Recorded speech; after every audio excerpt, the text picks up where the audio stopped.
సీతారామాలయ ప్రాంగణంలో మనందరం కలుసుకోవడం ఎంతో ఆనందంగా ఉంది. నా మాట మీకు వినిపిస్తుందా? ఓకే. ఈ చాలా రీసెంట్గా మనం శ్రీరామనవమి జరుపుకున్నాం. శ్రీరామనవమి వెంటనే రామాలయానికి వచ్చాం.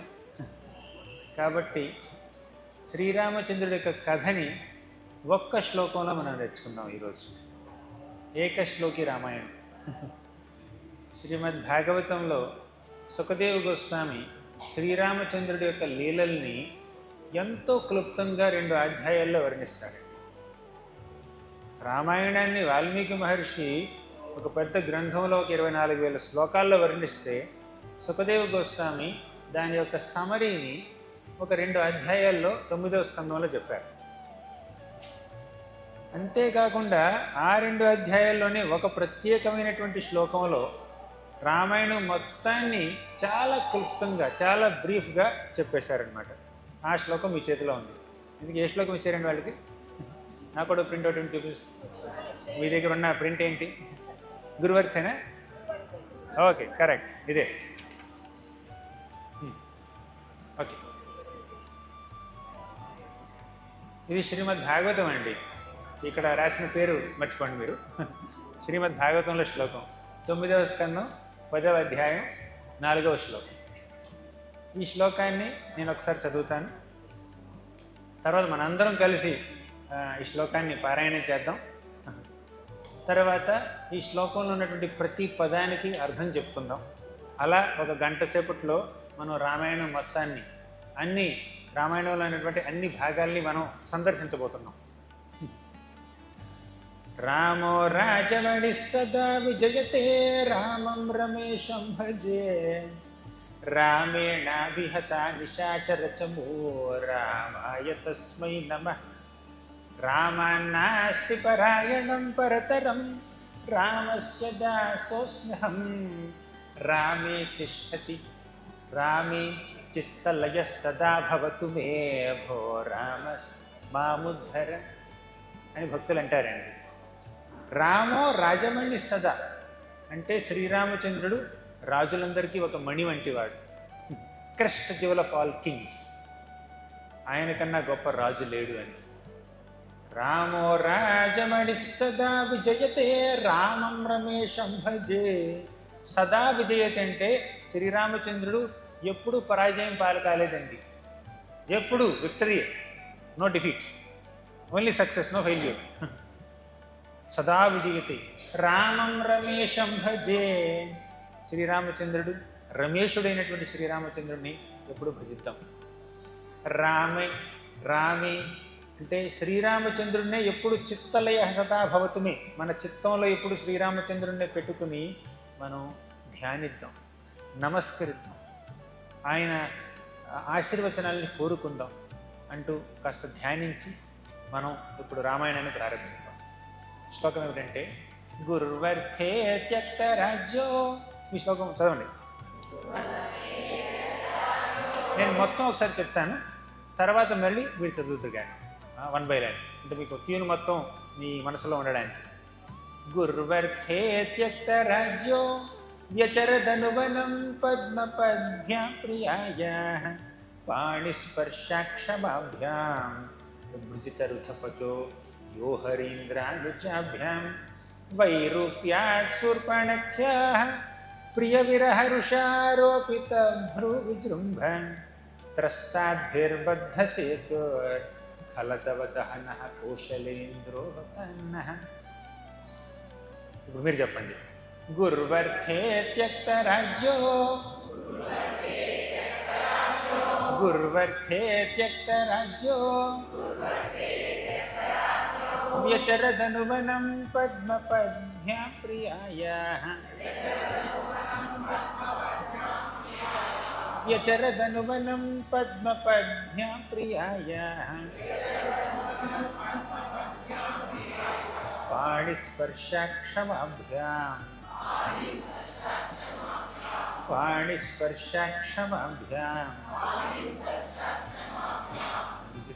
రుజో యో హరీంద్రానుజాభ్యాం విజితపథరుజో యో హరీంద్రాణుజాభ్యాం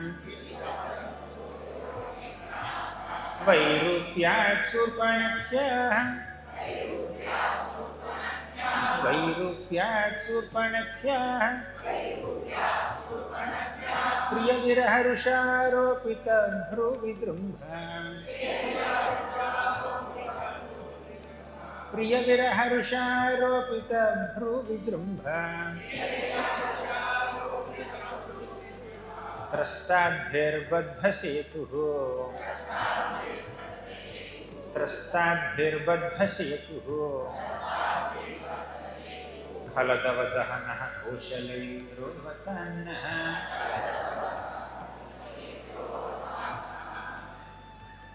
ఇప్పుడు ఈ శ్లోకానికి అర్థం చెప్పుకుందాం. శ్రీరామచంద్రుడు దశరథ మహారాజు యొక్క తనయుడిగా తన ముగ్గురు తమ్ముళ్లతో రఘువంశంలో జన్మించాడు. సాక్షాత్తు భగవంతుడే అయిన ఒక మానవ రూపం దాల్చి ఈ భూమి మీదకి వచ్చాడండి. అంటే శ్రీరామచంద్రుడికి మానవ రూపం ఉంది కాబట్టి ఈ మానవ లోకంలో నేను ఎంతో ఎగ్జంప్లరీగా ఉండాలి, నా యొక్క ప్రవర్తన, నా యొక్క సదాచారం అందరికీ స్ఫూర్తినివ్వాలి, ప్రేరణనివ్వాలి అన్నటువంటి ఉద్దేశంతో శ్రీరామచంద్రుడు ఏం చేశాడంటే ఒక ఆదర్శవంతమైనటువంటి అన్నగా, ఆదర్శవంతమైనటువంటి భర్తగా, కొడుకుగా, రాజుగా, స్నేహితుడిగా, ఒక క్షత్రియుడిగా మెలిగాడు. అందుకే మర్యాద పురుషోత్తముడిగా అందరి మన్ననలు పొందుకున్నాడు. అదండి శ్రీరామచంద్రుడి యొక్క గొప్పతనం. అలా ఈ రఘువంశంలో ఆయన జన్మించాడు. తరువాత ఆయన ఒకసారి ఆయన యొక్క గుణగణాలు చూసి, ఆయన యొక్క మంచితనం చూసి, ప్రజలందరి పట్ల ఆయనకున్నటువంటి ప్రేమని, అనురాగాన్ని చూసి, ప్రజలకి ఆయన మీద ఉన్నటువంటి అనురాగాన్ని, ప్రేమని చూసి దశరథ మహారాజుకి ఏమనిపించిందంటే ప్రజలందరి యొక్క మన్ననల్ని పొందుతున్నాడు. ఎంతో ప్రేమ, ఎంతో ఆప్యాయత శ్రీరామచంద్రుడు అంటే. సుముఖం సుహృదం సులభం స్వనుజం చ సుఖాయ మమోఘశరం అపహాయ రఘూద్వహమన్యమహం నకథంచ నకంచన జాతు భజే. సుముఖం, ఆయన ముఖం ఎంతో అందంగా ఉంటుంది. సుహృదం, ఆయన హృదయం కూడా అందంగా ఉంటుంది. ఈ ప్రపంచంలో కొంతమంది చూడడానికి అందంగా ఉంటారండి, మనసు మాత్రం అంత అందంగా ఉండకపోవచ్చు. కొంతమంది చూడడానికి పెద్దగా ఆకర్షణీయంగా లేకపోవచ్చు, కానీ మనసు మాత్రం మంచిది ఉంటుంది. కానీ రాముడు అలా కాదండి, మనసు బాగుంటుంది, ముఖము బాగుంటుంది. సుముఖం సుహృదం. సరే, ఆయన ఎంతో సుముఖం, ఎంతో అందమైనటువంటి ముఖం కలిగిన వాడు, చక్కటి హృదయం కలిగినటువంటి వాడు. కానీ ఎక్కడో ఉన్నాడు, మాకు అందుబాటులో లేడు అనడానికి లేదండి. సులభం, ఇప్పుడు అందుబాటులో ఉంటాడు. ఎవరికి ఎప్పుడు ఏ ఆపద వచ్చినా కూడా తాను పక్కనే ఉండి చూసుకుంటాడు. ప్రజలందరినీ చక్కగా రక్షిస్తాడు. వారికి ఒక అన్నలాగానో, తమ్ముడిలాగానో, కొడుకులాగానో ఒక పర్సనల్ టచ్తో వారిని సేవిస్తూ ఉంటాడు. సుముఖం సుహృదం సులభం స్వనుజంచ సుఖాయ వమోఘశరం. స్వనుజంచ సుఖాయ అంటే తనవారైనటువంటి తన తమ్ముళ్ళకి ఎప్పుడు సుఖాన్ని అందిస్తాడు, కానీ కష్టాలను అందించడు. ఆయన రామ, పట్టం నీకు కట్టట్లేదు, నీ తమ్ముడికి రాజ్యాన్ని కట్టబెడుతున్నారు, నువ్వు అడవులకు వెళ్ళాలంటే ఆనందంగా వెళ్ళిపోయాడు. నా తమ్ముడు భరతుడు రాజ్యం వెళ్తే ఒకటి, నేను వెళ్తే ఒకటేనా, వెళ్తూనివ్వండి అని చెప్పి వెళ్ళిపోయాడు. కానీ భరతుడికి రాజ్యం అక్కర్లేదు, రాముడు కావాలి. అదొక వేరే ఘట్టం. విషయం ఏమిటంటే శ్రీరామచంద్రుడు ఎప్పుడు తన యొక్క తమ్ముళ్ళనైనా ప్రజలనైనా ఎప్పుడు ఆదరణతో చూస్తాడు. ఈ మైక్ ఏమన్నా ప్రాబ్లం వస్తుందా? ఫ్లక్చుయేషన్స్ వస్తుంది. ప్రాబ్లం ఉంది ప్రభు, మీకు బాగానే ఉంది, మాకు బాగాలేదు. అంటే మధ్యలో గ్లిచెస్ వస్తుంది, కంటిన్యూటీ లేదు. సుముఖం సుహృదం సులభం స్వనుజంచ సుఖాయ అమోఘశరం. అమోఘశరం, రాముడు బాణం వేస్తే దానికి తిరుగులేదండి. అందుకే ఎవరైనా మంచి మాట ఇచ్చారనుకోండి, ఆ మాట నీ వేదవాక్యంతో పోలుస్తారు, లేదంటే రామబాణంతో పోలుస్తారు. అపహాయ రఘూద్వహమన్యమహం నకథంచ నకంచన జాతు భజే.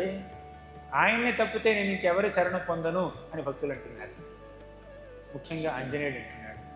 సరే, ఇప్పుడు శ్రీరామచంద్రుడు అప్పుడే వివాహం చేసుకుని వెనక్కి వచ్చాడు, అయోధ్య నగరానికి వచ్చాడు. మార్గమధ్యంలో పరశురాముని కూడా ఓడించాడు.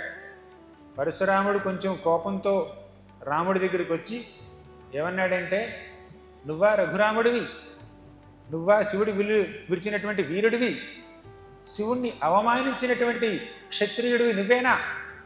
నేను 21 సంవత్సరాలు, ఈ 21 సార్లు గర్విష్ఠులైనటువంటి క్షత్రియుల్ని ఓడించాను, నేను సంహరించాను, నేను ఇంకా నా పని జరగలేదు, నా పని పూర్తవ్వలేదు, నీలాంటి క్షత్రియులు ఇంకా ఉన్నారు, నీకు బుద్ధి చెప్పాలి అంటే, అదేం లేదండి, నేను ఏదో క్షత్రియ ధర్మంగా, ఒక వీర ధర్మంగా ఆ విల్లుని కాస్త ఎక్కువ పెట్టడానికి ప్రయత్నించాను, కానీ ఆ విల్లు ఎంతో పాతది కాబట్టి నేను ముట్టుకోగానే చిట్లిపోయింది, విరిగిపోయింది అని అన్నాడు.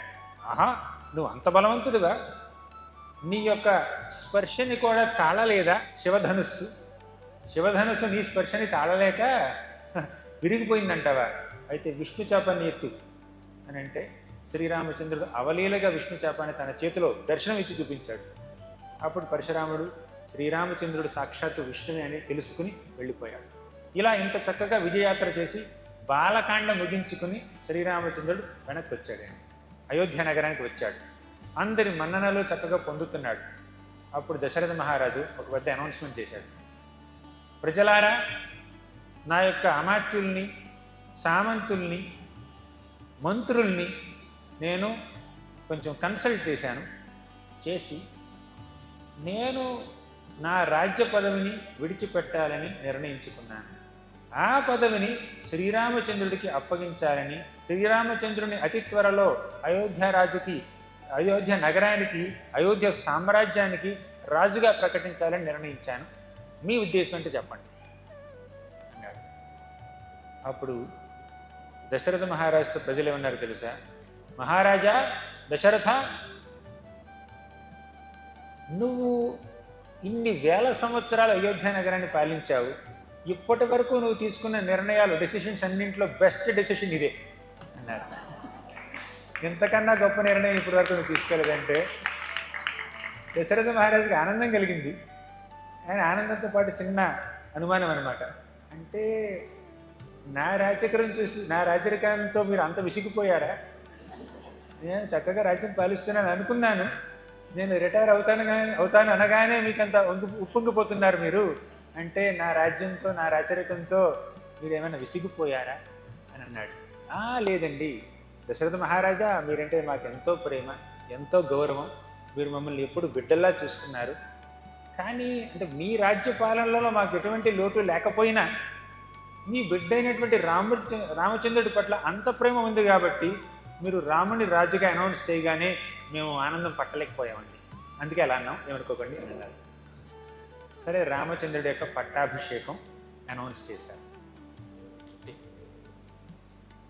ఈ పట్టాభిషేకం యొక్క వార్త ఒక అసూయాపరురాలైనటువంటి ఒక స్త్రీ చెవిలో పడింది.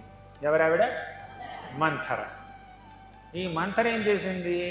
ఎంతో ఈర్ష్యతో, అసూయతో, ద్వేషంతో, పగతో, స్వార్థంతో తన రాణిగారైనటువంటి కైకేయి దగ్గరికి వెళ్ళింది. కైకేయితో చెప్పింది, చెవిలో చెప్పింది, ఏమని? నీకు అసలు బుద్ధి ఉందా? నీకు అసలు ఏమైనా వివేకం ఉందా? నీకొక్క మాటైనా చెప్పకుండా నీ రాజు దశరథ మహారాజు ఏం చేశాడు? నీ సవతి బిడ్డకి రాజ్యాన్ని పట్టం కడతానని చెప్పి అనౌన్స్ చేసేసాడు. అయోధ్య అంతా కోలాహలంతో ఉంది. శ్రీరామచంద్రుడు రేపో మాపో రాజైపోతున్నాడు, ఆ విషయం మీకు తెలుసా అంటే, నాకు తెలియదు మంథరా అని చెప్పి మన కైకేయి మాత ఎంతో ఉప్పొంగిపోయి మంత్రికి ఒక హారాన్ని బహుకరించిందండి. ఎంత ఆనందం! అప్పుడు మంత్రకి ఇంకా కోపం వచ్చి, నువ్వు ఆనందిస్తున్నావా? బాధపడవలసినటువంటి ఈ సన్నివేశంలో, ఈ సందర్భంలో నువ్వు ఆనందిస్తున్నావా? ఏమైంది? ఇంత మూర్ఖత్వం ఎక్కడి నుంచి వచ్చింది? ఇంత అమాయకత్వం ఎక్కడి నుంచి వచ్చింది నీకు అని చెప్పి మంథర బాగా కైకేయి మాత యొక్క మనసుని పూర్తిగా కలుషితం చేసేసింది. చాలా పెద్ద వృత్తాంతం, చాలా పెద్ద సంభాషణ, మనం అందులోకి వెళ్ళబోవట్లేదు, ఈ శ్లోకం చెప్పుకోవాలి కాబట్టి. ఇప్పుడు కైకేయి అలిగింది, అలకపాన్ పెక్కింది. దశరథ మహారాజు అంతఃపురానికి వచ్చాడు. అదేమిటి, నేను ఎంత ఆనందంగా ఉన్నటువంటి ఈ సందర్భంలో కైకేయి అలకసీనేమిటి అని చెప్పి వెంటనే కైకేయి దగ్గరికి వెళ్ళాడు. ఏమైంది కైకేయి అని చెప్పి ఎంతో బుజ్జగిస్తూ బతిమిలాడుతూ అడుగుతున్నాడు. అప్పుడు కైకేయి ఏమైందంటే, అప్పుడు శంబరాసురుని సంహరించినప్పుడు, ఆ శంబరాసుర సంగ్రామంలో నీకు నేను సహకరించినప్పుడు నువ్వు నాకు 2 వరాలు ఇచ్చావు. ఆ 2 వరాలు నాకు ఇప్పుడు కావాలి. ఒకటి, శ్రీరామచంద్రుణ్ణి నువ్వు అడవులకు పంపించాలి 14 ఏళ్ల పాటు. 2, నా బిడ్డ అయినటువంటి భరతుడికి నువ్వు పట్టం కట్టాలి. అందరికీ తెలిసిందే విషయం. ఇది కేవలం ఇంట్రడక్షన్ మాత్రమే. ఇప్పుడు మీరు శ్లోకం చూడండి. అంటే నేను బాలకాండ సమరి ఇచ్చాను. శ్లోకంలో మొదటి ఫ్రేజ్ గుర్వర్తే త్యక్తరాజ్యో వ్యచరదనువనం పద్మపద్మ్యా ప్రియాయాః. గుర్వర్తే త్యక్తరాజ్యో. గురువు అంటే ఎవరండి? ఎవరైనా పెద్దవాళ్ళని గురువులు అనొచ్చు. గురువు అంటే కేవలం టీచర్ మాత్రమే కాదండి. మనకి విద్యాబోధన చేసిన వాళ్ళు మాత్రమే గురువులు కాదు. గురువు అన్నమాట ఏ పెద్దవారికైనా వర్తిస్తుంది. వాళ్ళ వయసులో పెద్దవాళ్ళు కావచ్చు, తల్లిదండ్రులు కావచ్చు, ఇంకెవరైనా మనకన్నా సుపీరియర్గా ఉన్నవాళ్ళు కావచ్చు. వాళ్ళందరినీ గురువు అనొచ్చు. గురువర్తే త్యక్తరాజ్యో. గురువర్తే అంటే గురువు కోసం, for the sake of a superior. ఏం చేశాడండి రాముడు? త్యక్తరాజ్యం. రాజ్యాన్ని సునాయాసంగా తృణప్రాయంగా విడిచిపెట్టాడు. తృణప్రాయంగా. అప్పుడే అనౌన్స్ చేశారండి. అప్పుడే అనౌన్స్ చేశారు రాముడు రేపు రాజు కాబోతున్నాడు అని. వెంటనే నెక్స్ట్ అనౌన్స్మెంట్ ఏమిటి? నీ రాజ్య పట్టాభిషేక ముహూర్తానికే నువ్వు వనవాసానికి వెళ్ళాలి, ఇక్కడ ఉండకూడదు. అసలు రాజ్య పట్టాభిషేక ముహూర్తానికి నువ్వు ఇక్కడ లేదు, నీ లొకేషన్ మార్చేయాలి అని అంటున్నారు. గురువర్తే త్యక్త రాజ్యో. రాజ్యాన్ని విడిచిపెట్టేశాడండి. ఇప్పుడు మీకు కంపెనీలో మీరు ఎంతమంది కంపెనీలో పనిచేస్తున్నారండి? ఇక్కడ ఏదైనా ఆఫీసులో? ఓకే, బాగుంది. మిమ్మల్ని రేపు శ్రీరామచంద్రుణ్ణి కైకేయి మాత పిలిచి ఏముందంటే, రామా, నీ పట్టాభిషేకం నిశ్చయించినటువంటి ముహూర్తానికే నువ్వు వనవాసానికి వెళ్ళాలి. వెంటనే వెళ్ళాలంటే శ్రీరామచంద్రుడి ముఖంలో ఇసుమంతైన ఎక్స్ప్రెషన్ మారలేదండి. ఆయన మనోభావం మారలేదు. అదే ప్రశాంతమైనటువంటి ముఖం, చంద్రబింబం లాంటి ముఖం. ఒక్క క్షణం కూడా విసుమంత కూడా నిరుత్సాహపడకుండా, ఎలా అయితే పట్టాభిషేకానికి ఆయన పొంగిపోలేదు, రాజ్యం విడిచిపెట్టి వెళ్ళాలంటే కృంగిపోలేదు. పొంగిపోడు, కృంగిపోడు. ఇదే శ్రీకృష్ణుడు భగవద్గీతలో చెప్పిన మాట. మాత్రా స్పర్శాస్తు కౌంతేయ శీతోష్ణ సుఖ దుఃఖదాః ఆగమాపాయనో నిత్యాః తాంసి తిక్షస్వ భారత. సుఖమైన దుఃఖమైన, అది గెలుపైన ఓటమైన, సక్సెస్ అయినా ఫెయిల్యూర్ అయినా వస్తుంటాయి, పోతుంటాయి. అనవసరంగా పొంగిపోకండి, కృంగిపోకండి. అది కృష్ణుడు చెప్పినటువంటి ఒక సందేశం భగవద్గీతలో. అది శ్రీరామచంద్రుడి ముఖంలో మీరు చూడొచ్చు. కైకేయి శ్రీరామచంద్రుడిని వనవాసానికి వెళ్ళిపోమని చెప్తున్నప్పుడు. పైగా ఎవరో ఇచ్చిన మాటకి నేనెందుకు కష్టపడాలండి? శ్రీరామచంద్రుడికి దశరథ మహారాజు కైకేయికి మాట ఇచ్చాడు. అంటే మీ పేరు మీద ఎవరో మాట ఇచ్చేస్తున్నారు, మీ పేరు మీద ఎవరో మొక్కున్నారు. నాకు ప్రమోషన్ వస్తే వీడికి గుండు కొట్టిస్తాను అంటే ఎలా ఉంటుందండి? మీకు ప్రమోషన్ కావాలండి, పక్కడికి గుండు కొట్టించడం ఏంటి? మీరు వేరే వాళ్ళ మీద మొక్కుకోవడం కదా. మీ మొక్కు మీరు కొట్టుకోండి, నేను గుండు కొట్టించుకుంటానంటే అర్థం ఉంది. అలాగే ఇప్పుడు దశరథ మహారాజు కైకేయికి మాట ఇచ్చాడంట, రాముడు విడిచిపెట్టి వెళ్ళిపోవాలంట. ఎక్కడుంది లాజిక్ ఇందులో? కానీ ధర్మం తెలిసిన వాళ్ళు ఏం చేస్తారో తెలుసా?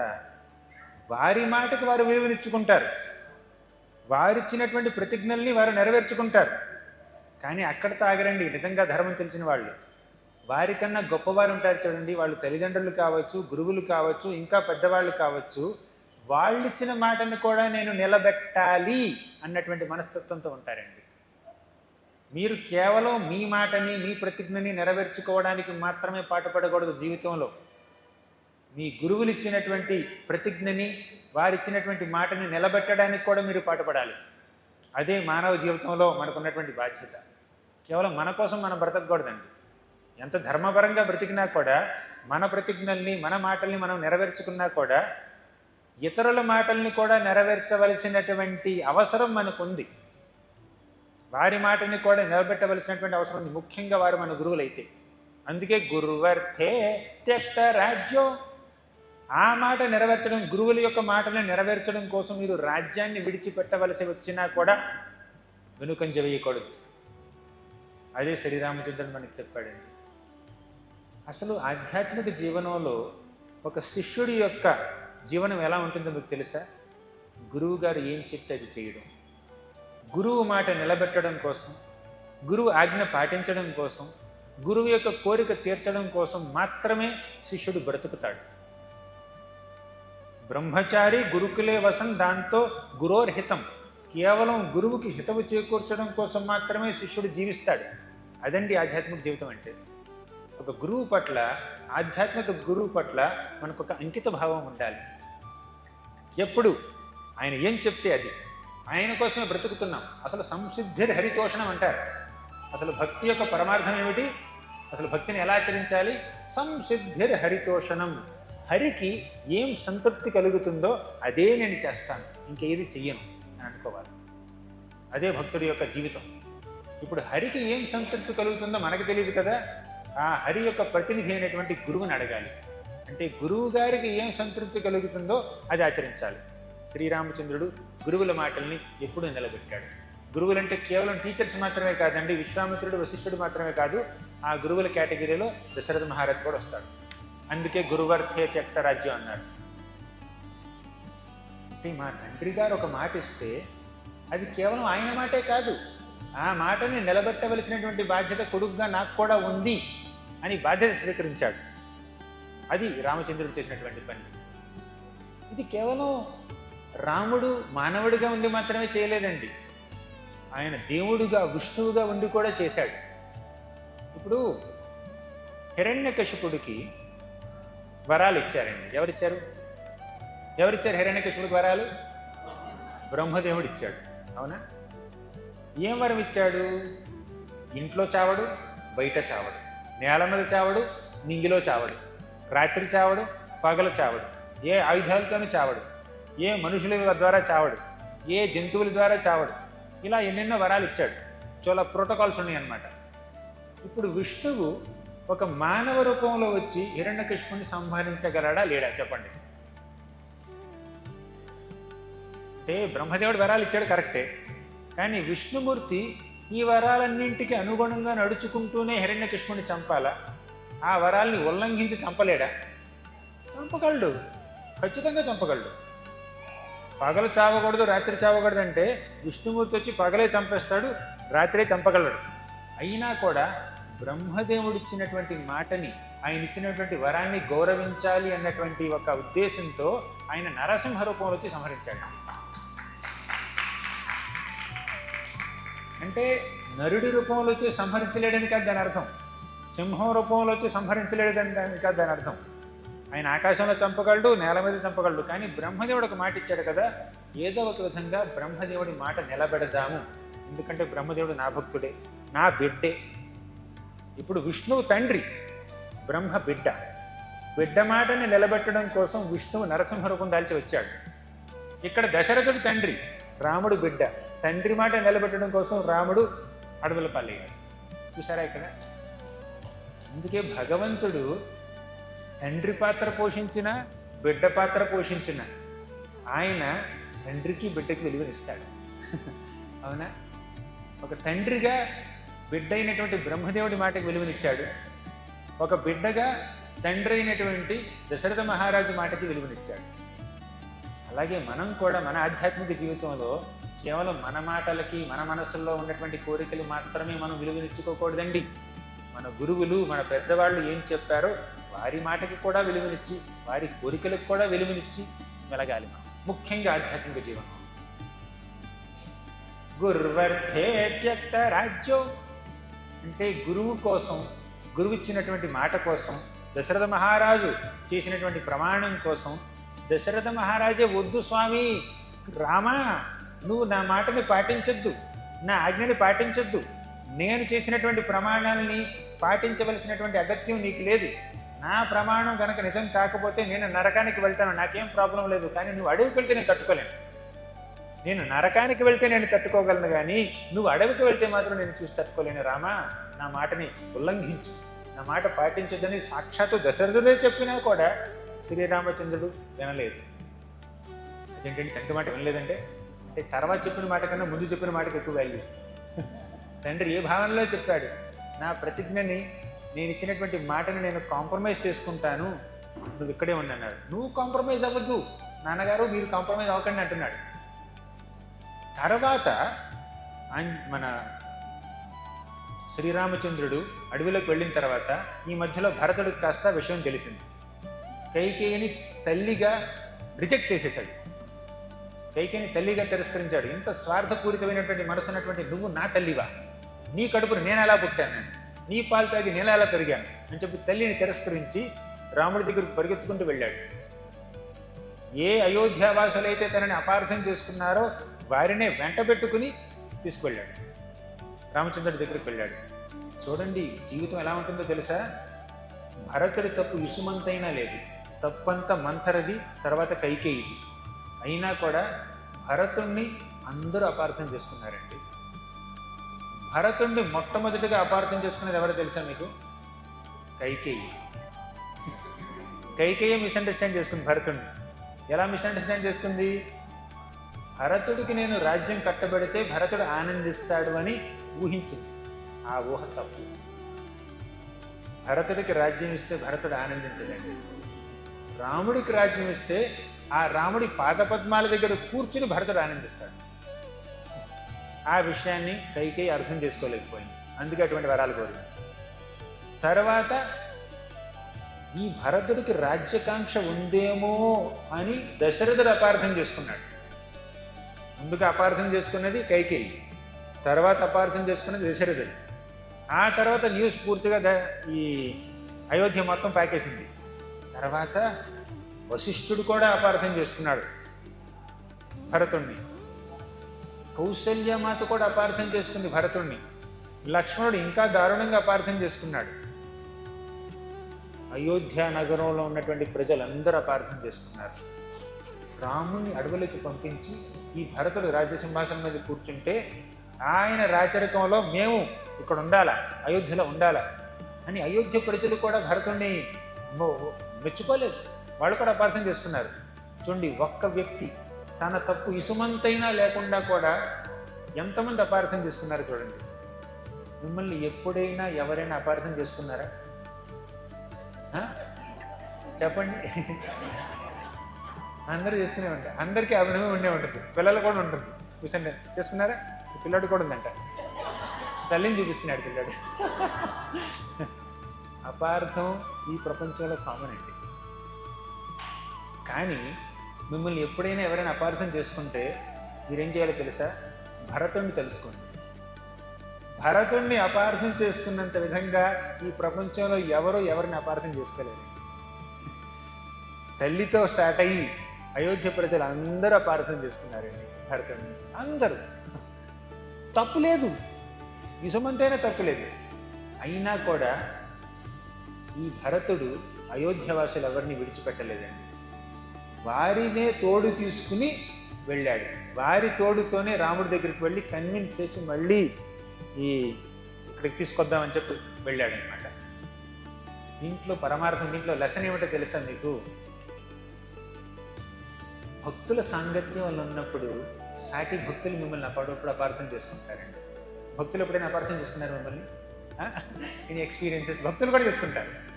కుటుంబ సభ్యులు చేసుకోవడం మాకు ఎత్తు, ఆఫీసులో ఉన్న వ్యక్తులు చేసుకోవడం మాకు ఎత్తు, ఇంకెవరో చేసుకోవడం, అపార్థం చేసుకోవడం కామన్. కానీ భక్తులు తిలకం పెట్టుకుని జపం చేసేటటువంటి, కంఠీమాల వేసుకున్నటువంటి భక్తులు కూడా అప్పుడప్పుడు కొన్నిసార్లు అపార్థం చేసుకుంటూ ఉంటారు మనల్ని.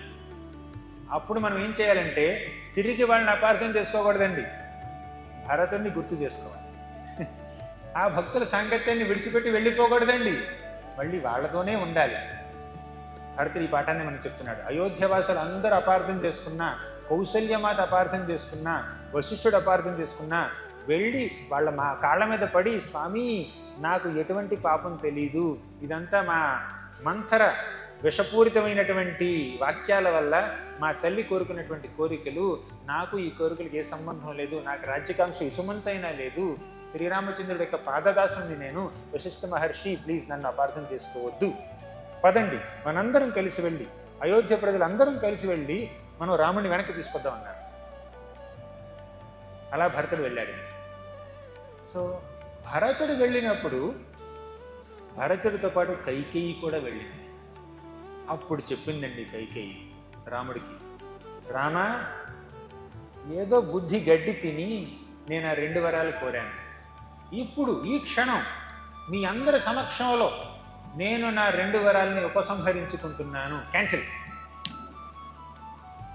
నేను 2 వరాలను ఉపసంహరించుకుంటున్నాను, రా నువ్వు మళ్ళీ అడుగు, ఈ వనవాసం ఆపేసాయి, ఎక్కడితో ఆపేసాయి, స్టార్టింగ్లోనే ఎండింగ్ చెప్పేసాయి, అయోధ్యకి రా, వచ్చి సింహాసనం మీద కూర్చో, రాజ్యాన్ని ఏలి, మేమందరం నీ సాంగత్యంలో హ్యాపీగా ఉంటామని అంటే రాముడు ఏమన్నాడు తెలుసా, అమ్మ నువ్వు నీ కోరికల్ని ఉపసంహరించుకున్న తండ్రి గారు నీకు ఇచ్చినటువంటి మాట, నేను తండ్రి గారికి ఇచ్చినటువంటి మాట మారవు, కాబట్టి 14 ఏళ్ల పాటు నేను వనవాసం చేస్తాను, ఆ తర్వాత వస్తాను, అప్పటి వరకు నన్ను ఎవరు అయోధ్యకి తీసుకురాలేరు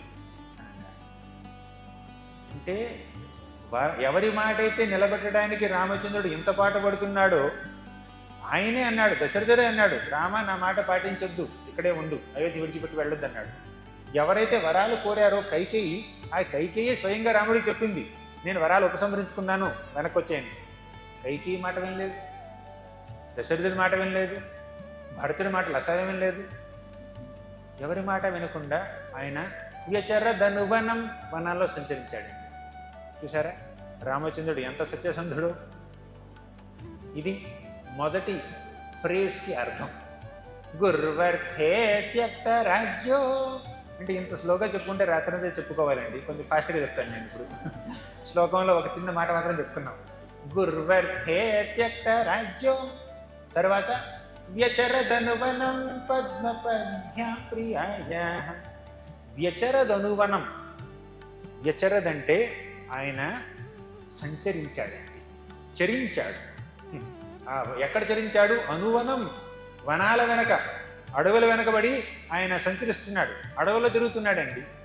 పాపం పాదాలకు చెప్పులు కూడా లేవండి. ఎలా అయితే శ్రీకృష్ణుడు పాదాలకు చెప్పులు వేసుకోకుండా బృందారణ్యంలో సంచరిస్తున్నాడో, అలాగే శ్రీరామచంద్రుడు చెప్పులు వేసుకోకుండా దండకారణ్యంలో సంచరిస్తున్నాడు. ఇది బృందారణ్యం, అది దండకారణ్యం. ఈయన రాముడు, ఆయన కృష్ణుడు. చెప్పులు లేవు ఇద్దరికి. మీకు చెప్పులు లేకపోతే ఎప్పుడైనా బాధ కలిగింది అనుకోండి, రాముని గుర్తు తెచ్చుకోండి, కృష్ణుని గుర్తు తెచ్చుకోండి. వాళ్ళు చెప్పులు లేకుండా సిటీలో నడవట్లేదండి, అడవిలో నడుస్తున్నారు. ఎన్ని ముళ్ళు ఉంటాయండి అడవుల్లో, ఎన్ని రాళ్ళు ఉంటాయండి అడవుల్లో.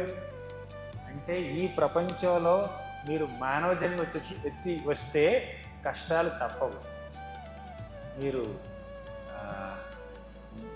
సాక్షాత్తు భగవంతుడు వచ్చినా కూడా ఆయన కష్టాలు పడతాడు. ఇది దుఃఖాలయం, అశాశ్వతమని మనందరికీ నిరూపిస్తాడనమాట. వ్యచర ధనువనం, ఆయన చెప్పులు లేకుండా నడుస్తున్నాడండి. శ్రీకృష్ణుడు ఎలా నడుస్తాడంటే మన బృందారణ్యంలో బర్హాపీడం నటవరవపూకరణయోర్కర్ణికారం బిభ్రద్వాసః కనక కపుషం వైజయంతిం చ మాలాం రంధ్రాన్ వేణోరధర సుధయా పూరయన్ గోపవృందైర్ బృందారణ్యం స్వపదరమణం ప్రావిశద్గీతకీర్తి. బృందారణ్యం స్వపదరమణం, ఆ బృందారణ్యంలో తన యొక్క మృదువైనటువంటి పాదపద్మాలతో, కృష్ణుడి యొక్క పాదాలు ఎంత మృదువుగా ఉంటాయంటే వెన్నలా మెత్తగా ఉంటాయి. అప్పుడే వికసించినటువంటి మ్యాంగో లీవ్స్ ఉంటాయి చూడండి, ఎర్రగా ఉంటాయి. పచ్చగా ఉన్నటువంటి మ్యాంగో లీవ్స్ కాదు, ఎర్రగా అప్పుడే పుట్టినటువంటి ప్రవాహాలు అంటారు వాటిని సంస్కృతిలో. ఎంత సాఫ్ట్గా ఉంటాయో అంత సాఫ్ట్గా ఉంటాయి కృష్ణుడి యొక్క పాదాలు. అయినా కూడా చెప్పులు వేసుకోకుండా నడుస్తున్నాడు. యశోదమ్మ తీసుకొచ్చి చెప్పులు ఇచ్చింది, ఆయన కృష్ణ అడవిలోకి వెళ్తున్నావు నువ్వు, పైగా చాలా అల్లరివాడివి నువ్వు, పరిగెత్తుతావు నువ్వు, చెప్పులు వేసుకుని వెళ్ళు అంటే, అమ్మ చెప్పులు చాలా బాగుండి వేసుకుంటాను అన్నాడు. సరే వేసుకో అంటే, నా ఆవులకు కూడా చెప్పులు కుట్టావా అని అడిగాడు. ఆవులు చెప్పులు వేసుకోని ఆయన అంటే, లేదు నా ఆవులు చెప్పులు వేసుకోకుండా నేను చెప్పులు వేసుకోని అన్నాడు. ఆవులకు చెప్పులా? సరే ఒక ఆవు చెప్పులు కొట్టచ్చు. 9 లక్షల ఆవులు ఉన్నాయండి. ఒక్కొక్క ఆవుకి 4 కాళ్ళు, 2 కాళ్ళు కాదు. ఎన్ని జతలు చెప్పులు కొట్టాలండి యశోదమ్మ? కృష్ణుడు చెప్పులు వేసుకోలేదు. బృందావనంలో ఉన్నంతకాలం కృష్ణుడు చెప్పులే వేసుకోలేదు. బృందావనం సఖి భువో వితనోతి కీర్తిం యద్దేవకీ సుతపదాంబుజలబ్ధలక్ష్మీ, యద్దేవకీ సుతపదాంబుజలబ్ధలక్ష్మీ.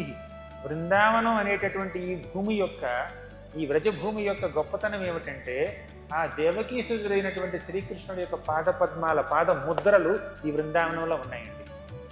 మీరు వైకుంఠానికి వెళ్తే అక్కడ విష్ణువు చెప్పులు వేసుకుంటాడు. ఈవెన్ ద్వారకకి మథురకు వెళ్ళినా కూడా కృష్ణుడు చెప్పులు వేసుకుంటాడు, కానీ బృందావనంలో చెప్పులు లేవు. అదేవిధంగా చెప్పులు లేకుండా శ్రీరామచంద్రుడు దండకారణ్యంలో అరణ్యాలో సంచరిస్తున్నాడు. ఆ మాట తలుచుకుని శ్రీరామచంద్రుడు ఈ అడవుల్లో నడుస్తున్నాడని తలుచుకుని అయోధ్యవాసులందరూ ఎంత వాపోతారంటే, వాళ్ళు శ్రీరామచంద్రుడు చెప్పులు లేకుండా నడుస్తున్నాడన్న తలంపు వారి మనసులో వస్తే చాలు మూర్ఛపోతారండి. అయోధ్యవాసులకి శ్రీరామచంద్రుడు అంటే అంత ప్రేమ, అంత ఆప్యాయత. యచరదనువనం పద్మపద్భ్యాం ప్రియాయా. పద్మపద్భ్యాం, ఆయన పాదాలు పద్మాల్లా ఉంటాయి. పద్మం ఎంత సాఫ్ట్గా ఉంటుందో అంత సాఫ్ట్గా ఆయన పాదాలు ఉంటాయి. పద్మపద్భ్యాం. తర్వాత ఏమాటండి? ప్రియాయా. ఇంతకీ ప్రియ అంటే ఎవరో తెలుసు అక్కడ? సీతాదేవి. శ్రీరామచంద్రుడి యొక్క ప్రియమైనటువంటి భార్య, ఒక్కతే భార్య సీతాదేవి. పద్మపద్భ్యాం ప్రియాయా. ఆయన పాదపద్మాలతో ఈ వనాల్లో సంచరిస్తున్నాడు. పక్కనే సీతమ్మ ఉంది, సీతాదేవి ఉంది. ఇప్పుడు ఆవిడ మాట అక్కడ ఎలా వచ్చిందంటే, తర్వాత లైన్ చూడండి. పాణిస్పర్శాక్షమాభ్యాం. మొదటి లైన్ అర్థమైపోయింది కదా. గుర్వర్ధే త్యక్త రాజ్యో వ్యచరదనువనం పద్మపద్భ్యాం ప్రియాయా. గురువర్ధే త్యక్త రాజ్యో, గురువుకి ఇచ్చినటువంటి మాట కోసం ఆయన రాజ్యాన్ని త్యజించాడు. పద్మపద్భ్యాం ప్రియాయా, ఆయన యొక్క పాదపద్మాలతో వనాల్లో సంచరిస్తున్నాడు. పక్కనే ప్రేయసి, పక్కనే ప్రియమైనటువంటి భార్య సీతాదేవి ఉంది. తర్వాత పాణిస్పర్శాక్షమాభ్యాం. పాణి అంటే చెయ్యండి, స్పర్శ. ఎవరి చెయ్యి తాకితే శ్రీరామచంద్రుడి యొక్క పాదాలు కందిపోతాయో ఆ చేతులు కలిగినటువంటి, సుకుమారమైనటువంటి చేతులు కలిగినటువంటి సీతాదేవి పక్కనే నడుస్తుంది. అంటే శ్రీరామచంద్రుడి యొక్క పాదాలు ఎంత మృదువుగా ఉంటాయంటే, సీతమ్మ చెయ్యి తాకినా కూడా కందిపోతాయి. సీతాదేవి తన చేతులతో రాముడి పాదాలు అలా తాకితే ఎర్రగా మారిపోతాయి. పాణిస్పర్శాక్షమాభ్యాం. పాణిస్పర్శ అంటే సీతాదేవి, ప్రియ అంటే సీత కదా. ప్రియ పాణి స్పర్శ. ప్రియ పాణి స్పర్శ అంటే సీతాదేవి యొక్క చేతుల యొక్క స్పర్శ వల్ల అక్షమాభ్యాం. క్షమత అంటే తట్టుకునే శక్తి, అక్షమ అంటే తట్టుకునే శక్తి లేకపోవడం. శ్రీరామచంద్రుడి యొక్క పాదపద్మాలకి సీతాదేవి యొక్క హస్త స్పర్శ, చేతుల స్పర్శని కూడా తట్టుకునేటటువంటి శక్తి లేదండి. అంత సుకుమారుడు శ్రీరామచంద్రుడు, రాజీవ లోచనుడు శ్రీరామచంద్రుడు.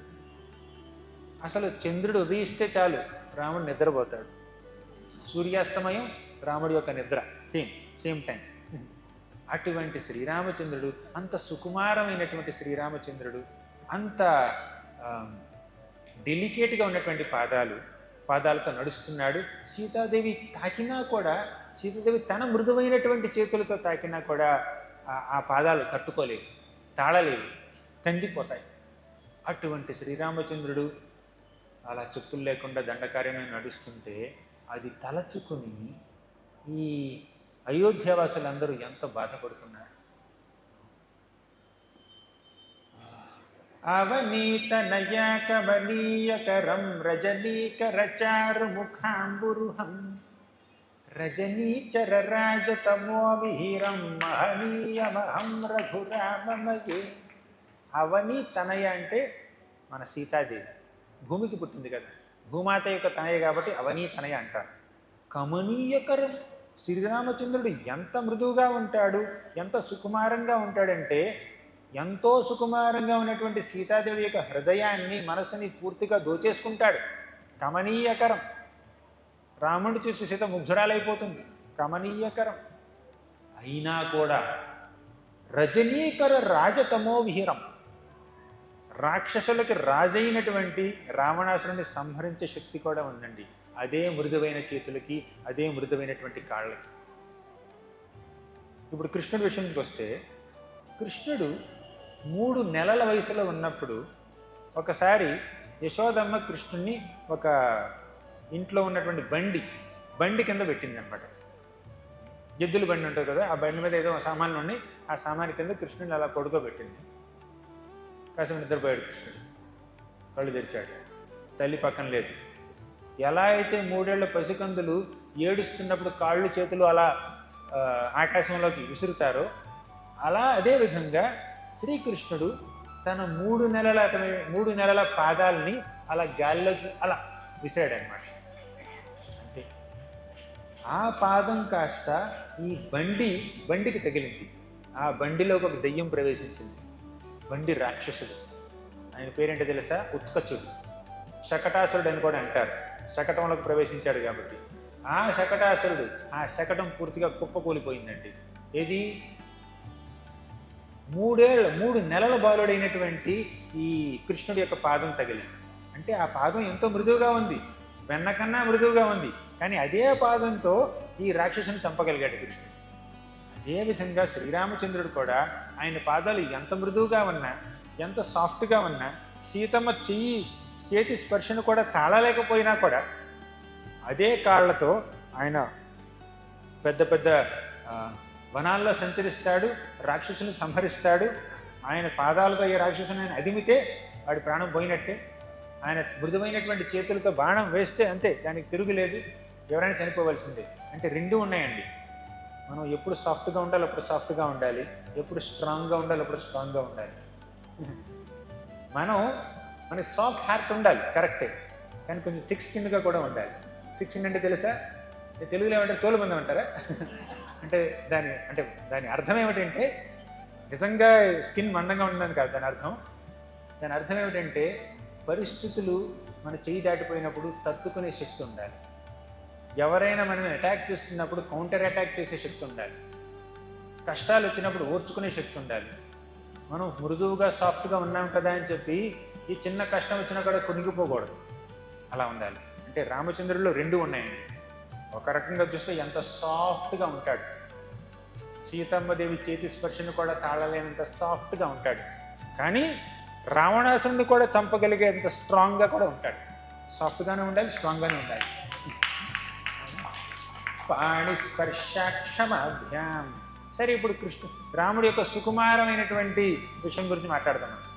పాణిస్పర్శాక్షమాభ్యాం విజిత పథరుజో యో హరీంద్రానుజాభ్యాం. ఇప్పుడు అంత మృదువైనటువంటి పాదాలతో ఆయన వనాల్లో సంచరిస్తున్నాడు కదా, అలా వనాల్లో సంచరిస్తున్నటువంటి రాముడికి కాస్త అలసట వచ్చిందండి. కాస్త కాదు, చాలానే అలసట వచ్చింది. అంటే భగవంతుడు అలసిపోడు, కానీ మానవ రూపం దాల్చాడు కాబట్టి ఈ లీలలో కాస్త అలసిపోతాడనమాట. అప్పుడప్పుడు అలసిపోయినప్పుడు ఎవరైనా సేద తీర్చాలి కదండి. మృజిత పథరుజో అంటే ఈ పాత్లో, ఈ పథంలో, ఈ అరణ్య మార్గంలో ఆయన ప్రయాణిస్తున్నప్పుడు మృజిత పథరుజు, ఆయన అలసిపోయాడు. అలసిపోయినటువంటి శ్రీరామచంద్రుడికి ఎవరు ఓదార్చారు, ఎవరు సేద తీర్చారు, ఎవరు సేవలు చేశారు, ఎవరు ప్యాసిఫై చేశారు అంటే ఎవరు? చివరిలో చూడండి, యో హరీంద్ర అనుజాభ్యాం. ఇందుకే హరీంద్ర అంటే ఎవరండి? హరి అంటే ఎవరు చెప్పండి? హరి అంటే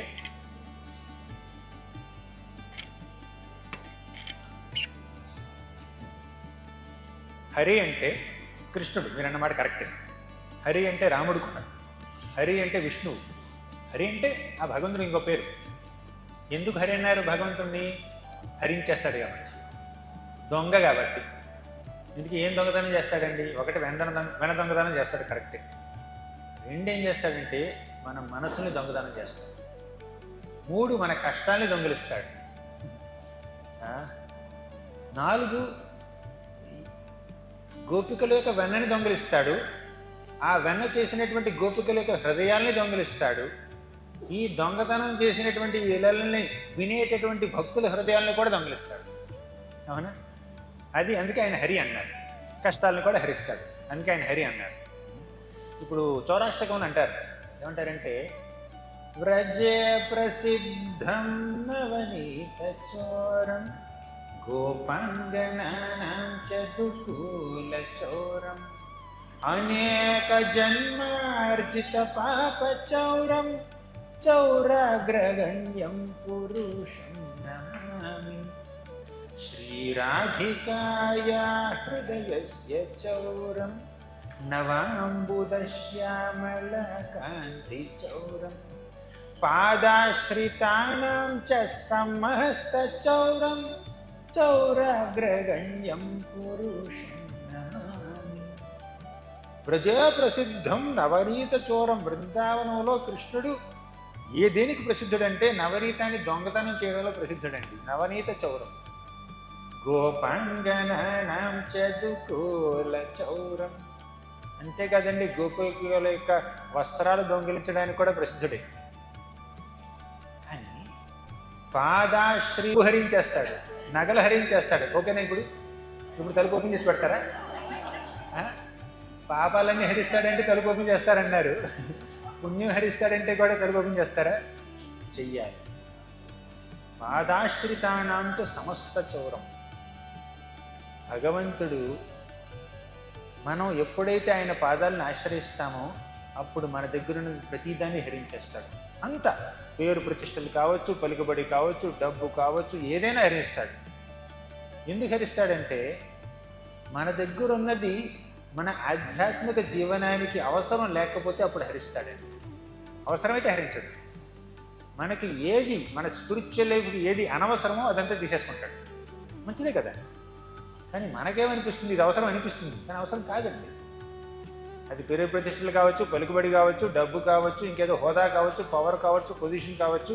అది కనుక మన యొక్క ఆధ్యాత్మిక జీవనానికి స్పిరిచువల్ లైఫ్కి అవసరం లేదనుకోండి, దొంగిలించేస్తాడు. సునాయాసంగా దొంగిలించనివ్వాలి మనం. అందుకే ఆయన హరి అన్నాడు. Best thief. దొంగల్లోకి అందరికీ పెద్ద దొంగ ఆయన. చీటర్స్ అందరిలోకి బెస్ట్ చీటర్ ఆయన. కానీ హరి అన్న మాటకి ఇంకొక అర్థం ఉందండి. ఏమిటో తెలుసా? వానరుల్ని కూడా హరి అంటారు. హరి అంటే ఒక మంకీ. కోతిని కూడా హరి అంటారు. ఇక్కడ హరి అనలేదు ఈ శ్లోకంలో, హరీంద్ర అన్నారు. హరీంద్ర అంటే కోతులకి రాజు. ఎవరండి కోతులకి రాజు? కోతులకి రాజు ఎవరు? వానరులకు రాజు ఎవరు? ఆంజనేయుడు అంటున్నారు ఎవరు? ఇంకా సుగ్రీవుడు అని ఎవరు అంటున్నారు? ఇంకెవరైతే ఇంకో మాట విన్నాను, వాయలు అన్నారు. వాయలు చచ్చిపోయాడండి. వాయలు రాముడే చంపేశాడు. తర్వాత కిష్కింధకి రాజు సుగ్రీవుడు, అంటే వానరులకి రాజు సుగ్రీవుడు. ఇక్కడ ఏ సందర్భంలో చెప్పారండి ఈ మాట? యో హరీంద్రానుజాభ్యాం మృజిత పథరుజో యో హరీంద్రానుజాభ్యాం. శ్రీరామచంద్రుడు వనంలో సంచరిస్తున్నప్పుడు ఆయనకి అలసట కలిగినప్పుడు ఆ అలసట నుంచి ఆయన్ని ఎవరు బయటికి తీసుకొచ్చారు అంటే ఆయనకి సేద తీర్చిన వాళ్ళు ఎవరు? హరీంద్రులు. హరీంద్రుడు అంటే సుగ్రీవుడు. సుగ్రీవుడు అలా వనాల్లో తిరుగుతున్నటువంటి శ్రీరామచంద్రుడికి కిష్కింధ క్షేత్రంలో ఆశ్రయాన్ని ఇచ్చాడు. అసలు దానికన్నా ముందు రాముడు వాలిని చంపి సుగ్రీవుడిని కిష్కింధకి రాజుగా చేశాడు, అది కరెక్టే. దాని తర్వాత సుగ్రీవుడు శ్రీరామచంద్రుడికి ఓదార్పునిచ్చాడు, ఆశ్రయాన్ని ఇచ్చాడు.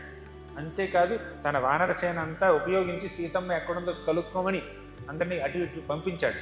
అంటే సుగ్రీవుడి వల్ల శ్రీరామచంద్రుడికి కాస్త ఉపశమనం కలిగిందండి. అందుకే యో హరీంద్రానుజాభ్యాం అన్నారు.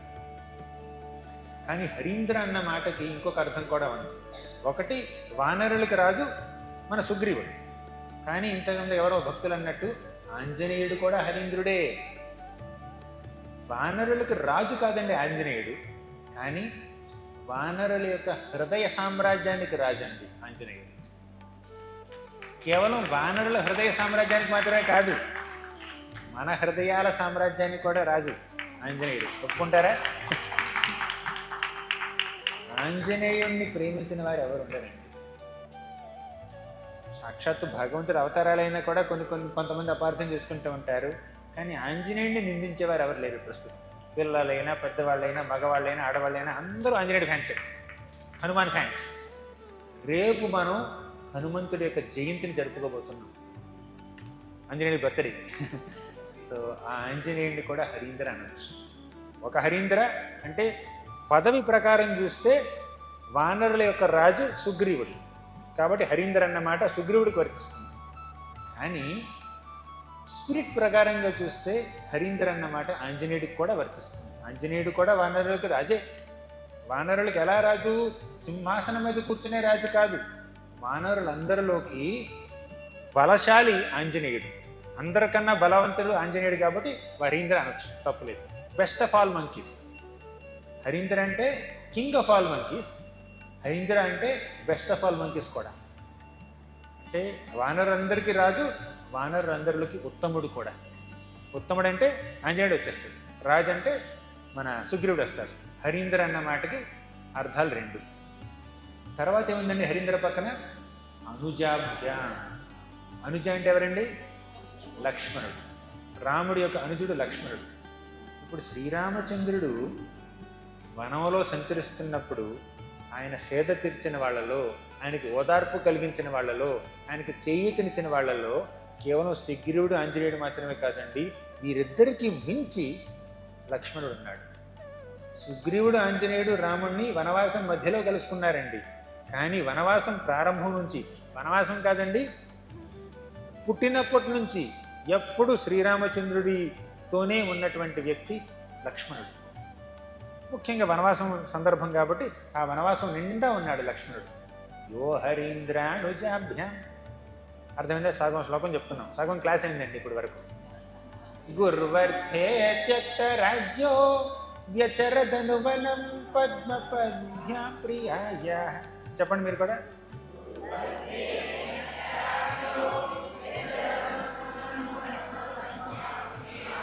ఇంకోసారి చెప్పండి.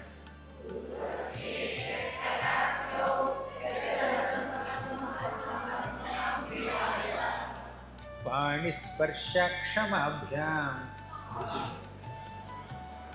పాణిస్పర్శాక్షమాభ్యాం ఉజితపథరుజో యో హరీంద్రానుజాభ్యాం. రెండేళ్ళు క్లియర్ కదా? ఇంటికి వెళ్ళి మీ ఇంట్లో ఉన్నటువంటి కుటుంబ సభ్యులకు చెప్పగలరా? ఇది చెప్పండి, చెప్తే గుర్తుంటుంది. వింటే గుర్తుంటుంది, కానీ చెప్తే ఇంకెక్కువ గుర్తుంటుంది. కాబట్టి వెంటనే వెళ్ళి చెప్పేసేయండి రామాయణం, మనసులోకి రామాయణం. తర్వాత వైరూప్యాత్ శూర్పణఖ్యాః. వనవాస సమయంలో ఒకసారి శూర్పణఖ వచ్చిందండి, రాముడిని చూసి ఎంతో ఆకర్షితురాలైంది. రాముడు అందగాడు కదా, అభిరాముడు కదా. అభిరామ గుణాకరదాశరథే జగదేక ధనుర్ధర ధీరమతే రఘునాయక రామ రమేశ విభో వరదో భవదేవ దయా జలదే. ఆయన అభిరాముడు కాబట్టి, ఆకర్షణీయంగా ఉంటాడు కాబట్టి, అందగాడు కాబట్టి, ఎంత వనవాసిలా ఉన్నా కూడా అందగాడే కాబట్టి, వనవాసం చేస్తున్నా కూడా అందంగానే ఉంటాడు. వనవాసం అంటే ఏమిటండి? నారచీరలు ధరిస్తారు, ఆభరణాలు లేవు, పట్టు పీతాంబరాలు లేవు, కిరీటాలు లేవు, కేయూర కంకణాలు లేవు, మెళ్ళలో నెక్లెస్లు లేవు, ఈయన కూడా అందంగానే ఉంటాడు రాముడు. ఆ అందాన్ని చూసి ఈ శూర్పణఖ ముగ్ధురాలైపోయి వచ్చి వెంటనే ప్రపోజ్ చేసింది, రామా నన్ను వివాహం చేసుకుంటావా అని. అప్పుడు రాముడు ఏమన్నాడంటే, ఏకపత్ని వ్రతధరో రాజర్షి చరిత శుచి. మా శూర్పణఖ నాకు ఆల్రెడీ పెళ్ళైంది, అదిగో నా భార్య సీతాదేవి, కాబట్టి నేను వివాహం చేసుకోవడం తప్పు, నేను చేసుకోను.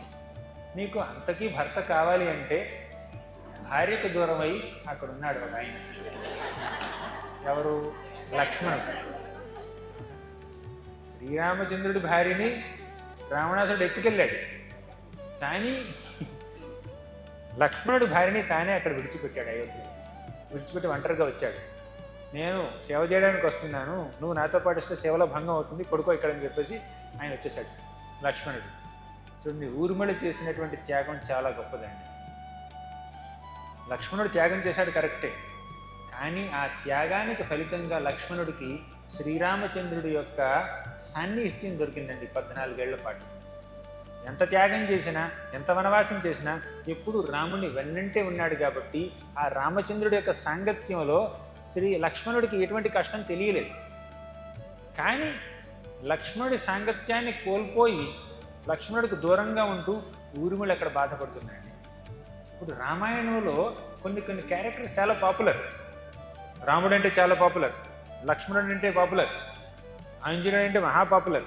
కానీ కొన్ని పాత్రలు ఉన్నాయండి రామాయణంలో, వాటి గురించి పెద్దగా చర్చించుకోం మనం, కానీ చర్చించుకోవాలి.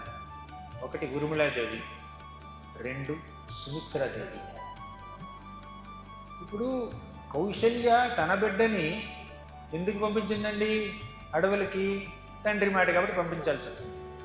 కానీ లక్ష్మణుడిని సుమిత్ర ఎందుకు పంపించాలండి? ఇప్పుడు భర్త మాటను నిలబెట్టడం కోసం తన బిడ్డ ఆయన అడుగు వెళ్తున్నాడు, కౌశల్యకి తప్పదు కాబట్టి సరే బిడ్డని పంపించాల్సిందే. కానీ లక్ష్మణుడిని పంపించవలసిన అవసరం సుమిత్రకు లేదండి.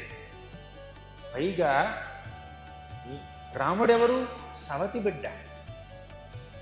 ఇప్పుడు మీకు 2 కొడుకులు ఉన్నారనుకోండి, ఆ ఒక కొడుకు తోడుగా 2వ కొడుకును పంపించడం ఒక రకం. కానీ సవతి బిడ్డకు తోడుగా పంపించిందండి సుమిత్ర. ఎందుకంటే సవతి బిడ్డగా ఎప్పుడు అనుకోలేదు కాబట్టి. రాముడు నా బిడ్డే అనుకుంది, నా సొంత బిడ్డ, నేను జన్మనిచ్చినటువంటి బిడ్డ లక్ష్మణుడు ఆ శ్రీరామచంద్రుడికి సేవ చేస్తే అంతకన్నా భాగ్యం ఉండాలి. లక్ష్మణ హాయిగా వెళ్ళి అని చెప్పి సుమిత్రాదేవి లక్ష్మణుడిని రాముడి సేవకుడిగా పంపించింది. కేవలం తమ్ముడిగా కాదండి, సేవకుడిగా పంపించింది.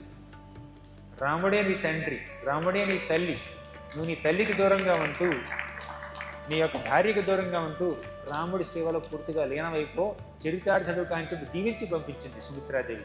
అంత మహా సాధ్వి తల్లి. అంతేకాదండి, సుమిత్రాదేవికి ఇంకో కొడుకున్నాడు. ఎవరు? శత్రుఘ్నుడు. ఆ శత్రుఘ్నుడిని భరతుడి సేవకు అంకితం చేసింది సుమిత్రాదేవి. ఎలా అయితే లక్ష్మణుడిని రాముడి సేవకు అంకితం చేసిందో, శత్రుఘ్నుడిని భరతుడి సేవకు అంకితం చేసేసింది. రాముడు లక్ష్మణుడు ఎప్పుడూ కలిసే ఉంటారు, భరత శత్రుఘ్నుడు ఎప్పుడూ కలిసే ఉంటారండి. రాముడికి భరతుడికి 2 సర్వెంట్స్ని కందండి మన సుమిత్రాదేవి. ఇప్పుడు భరతుడు రాముడు వారి తల్లులు ఏమిటంటే ఆహా వాళ్ళు గొప్ప రాజమాతలు అనుకోవచ్చు, కానీ సుమిత్రాదేవి దాసమాత, రాజమాత కాదు. ఒక రకంగా రాజమాతే, కానీ ఆ రాజులకి దాసుల్ని కంది. ఇంకా గొప్పది, ఇంకా గొప్ప. హరే కృష్ణ. సో ఆవిడ యొక్క స్థానం గొప్పది. అందుకే మనం భక్తి మార్గంలో వాసాను బాస అవ్వాలని కోరుకోకూడదండి, దాసాను దాస అవ్వాలని కోరుకోవాలి. త్వద్భృత్య భృత్య పరిచారక భృత్య భృత్య భృత్యస్య భృత్య ఇతి మాం స్మరలోకనాథ అని ముకుందమాలా స్తోత్రంలో మన కులశేఖర ఆళ్వార్ గారు అంటారు. నేను భగవంతుడి యొక్క సేవకుల యొక్క సేవకుల యొక్క సేవకుల యొక్క సేవకుల యొక్క సేవకుల యొక్క దాసుణ్ణి నేను 7 సార్లు అన్నాడన్నమాట. భృత్య భృత్య పరిచారక భృత్య భృత్య భృత్యస్య భృత్య ఇతి మాం స్మర లోకనాథ.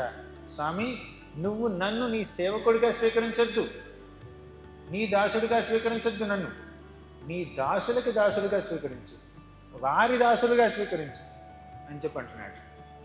సరే, మనం మళ్ళీ శ్లోకానికి వస్తే, వైరూప్యాత్ శూర్పణఖ్యా. శ్రీరామచంద్రుడు ఏమన్నాడంటే, నేను ఏకపత్ని వ్రతుణ్ణి, పైగా నా పత్ని పక్కనే ఉంది, ఆ లక్ష్మణుడి పత్ని పక్కన లేదు, కాబట్టి నువ్వు లక్ష్మణుడిని అడుగు, నీ ప్రపోజల్ అక్కడ పెట్టు, అప్లికేషన్ పాస్ అవుతుందేమో చూడు అన్నాడు. వెంటనే వెళ్ళి శూర్పణఖ, లక్ష్మణ నేను పెళ్లి చూసుకుంటావా అని అడిగింది. వెంటనే లక్ష్మణుడు ఏమన్నాడు, నేను ఒక దాసుణ్ణి, నువ్వు నన్ను పెళ్లి చేసుకుంటే నువ్వు దాసి అయిపోతావు. దాసి అవ్వాలనుకున్నావా అంటే లేదు లేదు, నేను ఎవరికి ఉడిగిన చేయను, నేను రాణిని అవ్వాలనుకున్నాను. నేను ఎప్పుడు రాజును కాదు, నేను రాముడికి దాసుడిని, నువ్వు సీతకి దాసి అవుతావు. ఓకేనా నీకు ప్రపోజల్? ఓకేనా?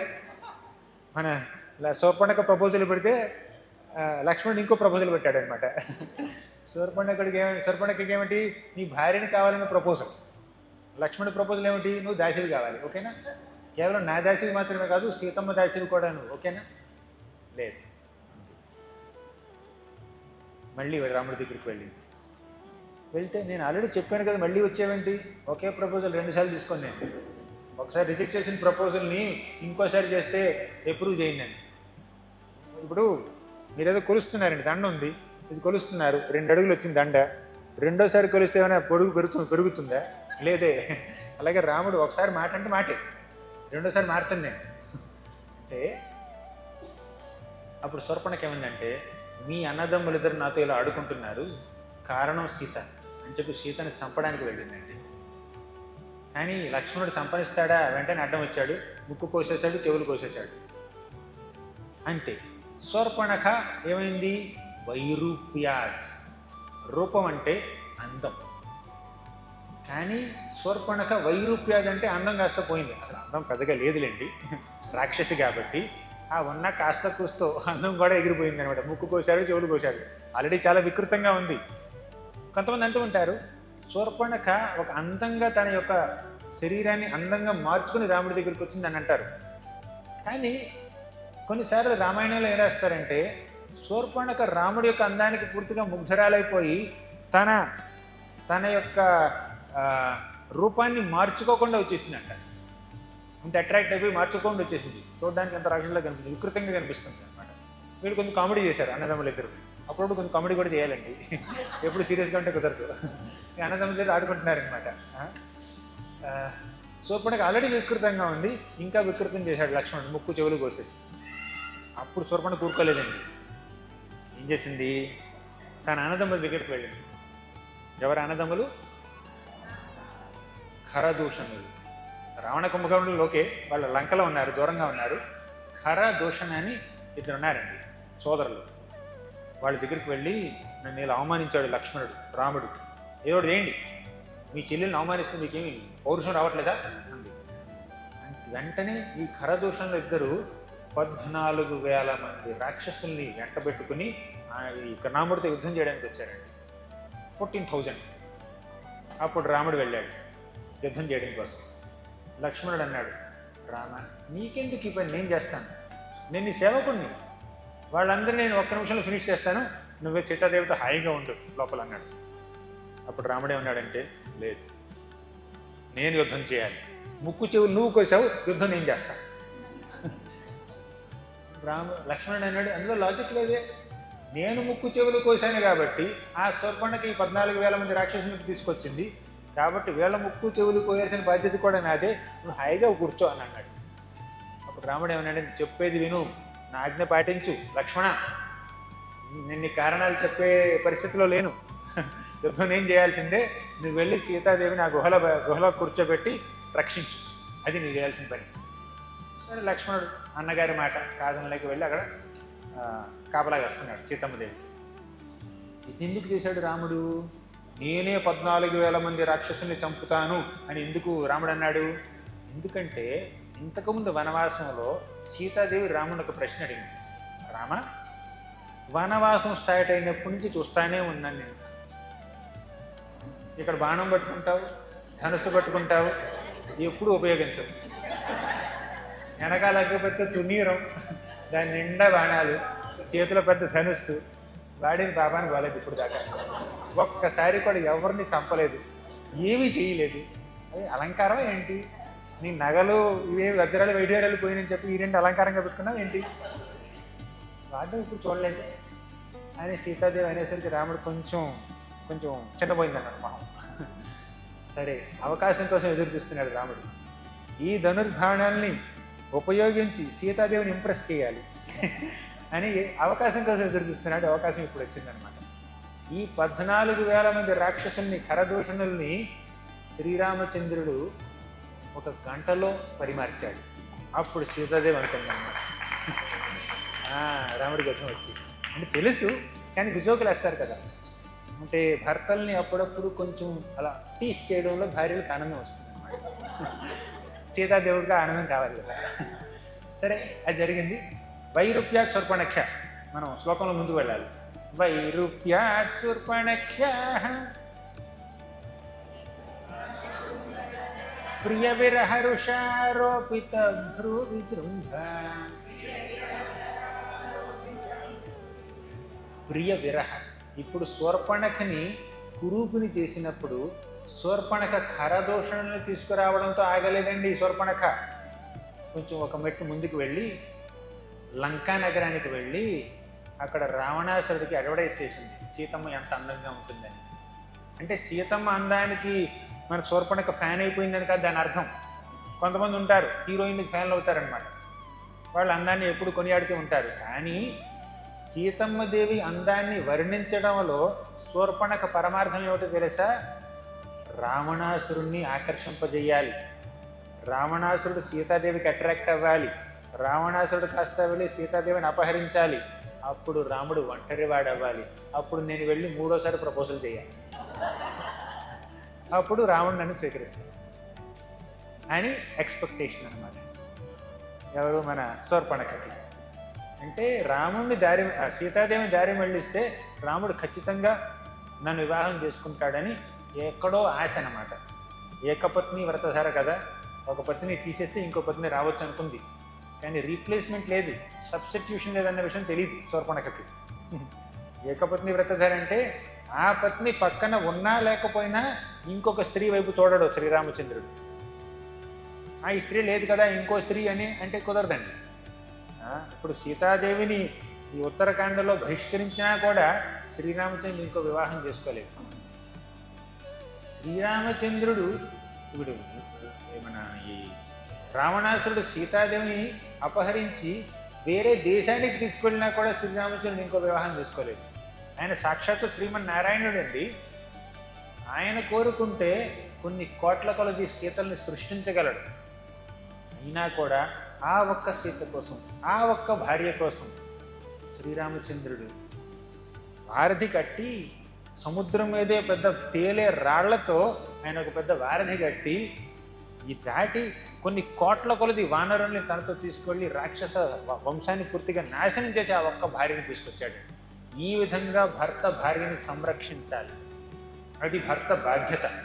ధర్మాన్ని ఆచరించే ఏ భర్త అయినా కూడా పతివ్రత అయినటువంటి భార్యని ఇలా సంరక్షించాలి అని ఉదాహరణ చూపించాడు అనమాట శ్రీరామచంద్రుడు. అది రామచంద్రుడి యొక్క గొప్పతనం. కానీ శూర్పణఖ ఏమంటుంది? సీతాదేవిని రావణాసురుడు అపహరిస్తే రాముడు నన్ను పెళ్లి చేసుకుంటాడు అని అనుకుంటుంది అనమాట. అంటే శూర్పణఖ పట్టుదల మెచ్చుకోవచ్చు. ఈ వెళ్ళి రావణాసురుడికి అడ్వర్టైజ్ చేసింది సీతాదేవి గురించి. రావణాసురుడు ఏం చేశాడు? మారీచుడి దగ్గరికి వెళ్ళాడు. ఇప్పుడు ఇద్దరు రాక్షసులు మారువేషాల్లో వచ్చి ఒక స్త్రీని అపహరించడానికి ప్రయత్నిస్తున్నారు. ఎవరా ఇద్దరు రాక్షసులు?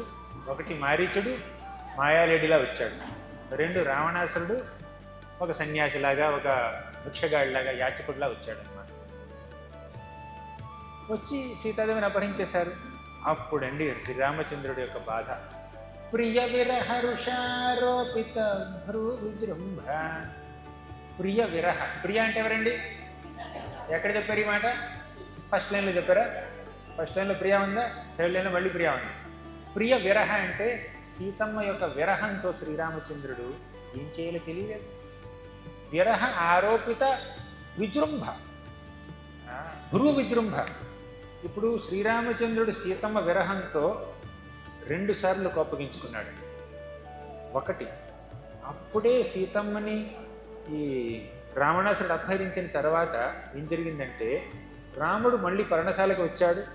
అక్కడ సీతాదేవి కనిపించలేదు. ఆందోళనతో సీతా సీతా సీతా సీత అని ఆక్రోశిస్తూ అక్కడ ఉన్నటువంటి అడవంతా దద్దరిల్లిపోతుందన్నమాట. ఆ బాధలో, ఆ కోపంలో, ఆ విరహంలో శ్రీరామచంద్రుడు ఈ సకల చరాచర సృష్టి మొత్తాన్ని ధ్వంసం చేయాలని, నాశనం చేయాలన్నంత కోపం వచ్చిందనమాట ఆయనకి. కానీ పక్కన లక్ష్మణుడు ఉన్నాడు కాబట్టి ఆపాడు రాముడిని. రామ, ఈ ప్రపంచం మొత్తాన్ని ధ్వంసం చేయడం నీ పని కాదు, నా పని. ఎలా అయిందండి లక్ష్మణుడి పని? లక్ష్మణుడు అనంతశేషుడు కూడా, లక్ష్మణుడు సంకర్షణుడు కూడా. బ్రహ్మదేవుడి ఒక రోజు పూర్తయిపోయిన తర్వాత ఈ సంకర్షణుడైనటువంటి లక్ష్మణుడు ఏం చేస్తాడో తెలుసా? పాము రూపంలో తన ముఖంలో నుంచి అగ్ని వస్తుంది. ఆ అగ్నితో కింద లోకాలన్నింటినీ పూర్తిగా దహించేస్తాడు. అది లక్ష్మణుడి యొక్క అనంతశేషుడి యొక్క పని. స్వామి, ఈ విశ్వం మొత్తాన్ని ధ్వంసం చేయవలసినటువంటి బాధ్యత నీది కాదు, నాది. కాబట్టి నువ్వు కాస్త నీ విరహాన్ని కంట్రోల్లో పెట్టుకో. సీతాదేవి త్వరలోనే మనకు కనిపిస్తుంది, మనం వెతుకుదాం అని చెప్పి కొంచెం చల్లబరిచాడనమాట లక్ష్మణుడు. ఆ తర్వాత సుగ్రీవుడితో కొంచెం సహవాసం జరిగింది. తర్వాత సుగ్రీవుడు తన వానరసేనని 4 దిక్కులా పంపించాడు. ఆంజనేయుడు కనుక్కున్నాడు సీతమ్మ ఎక్కడుందని, తిరిగి తీసుకొచ్చి రిపోర్ట్ ఇచ్చాడు శ్రీరామచంద్రుడికి. అప్పుడు రాముడు ఏం చేశాడు? శ్రీరామచంద్రుడు ఈ వారధి కట్టడం కోసం ఇక్కడికి వచ్చాడనమాట, సముద్ర తీరానికి వచ్చాడు. ప్రియ విరహరుషారోపిత భ్రూ విజృంభ, ఇక్కడ వచ్చిందండి భ్రూ విజృంభ అన్నమాట. ప్రియ విరహ బాగానే ఉంది, సీతమ్మ యొక్క విరహం. ఆ విరహంతో ఎక్కడి దాకా వచ్చాడు? సముద్ర తీరం దాకా వచ్చాడు. ఆ తీరంలో ఏమైందంటే సముద్రుణ్ణి కోరుకున్నాడు రాముడు. కూర్చున్నాడు సముద్ర దేవత. ఓ సముద్రుడా, నేను, నా తమ్ముడు, నా వానరసేన, ఈ కోట్ల కొలది వానరులు ఈ సముద్రాన్ని దాటాలి. అలా దాటాలంటే నీ సహకారం నాకు కావాలి. కాబట్టి సహాయం చేయమని అర్థించాడు.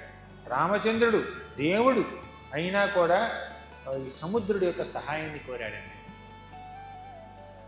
కానీ సముద్రుడు మాట్లాడలేదు.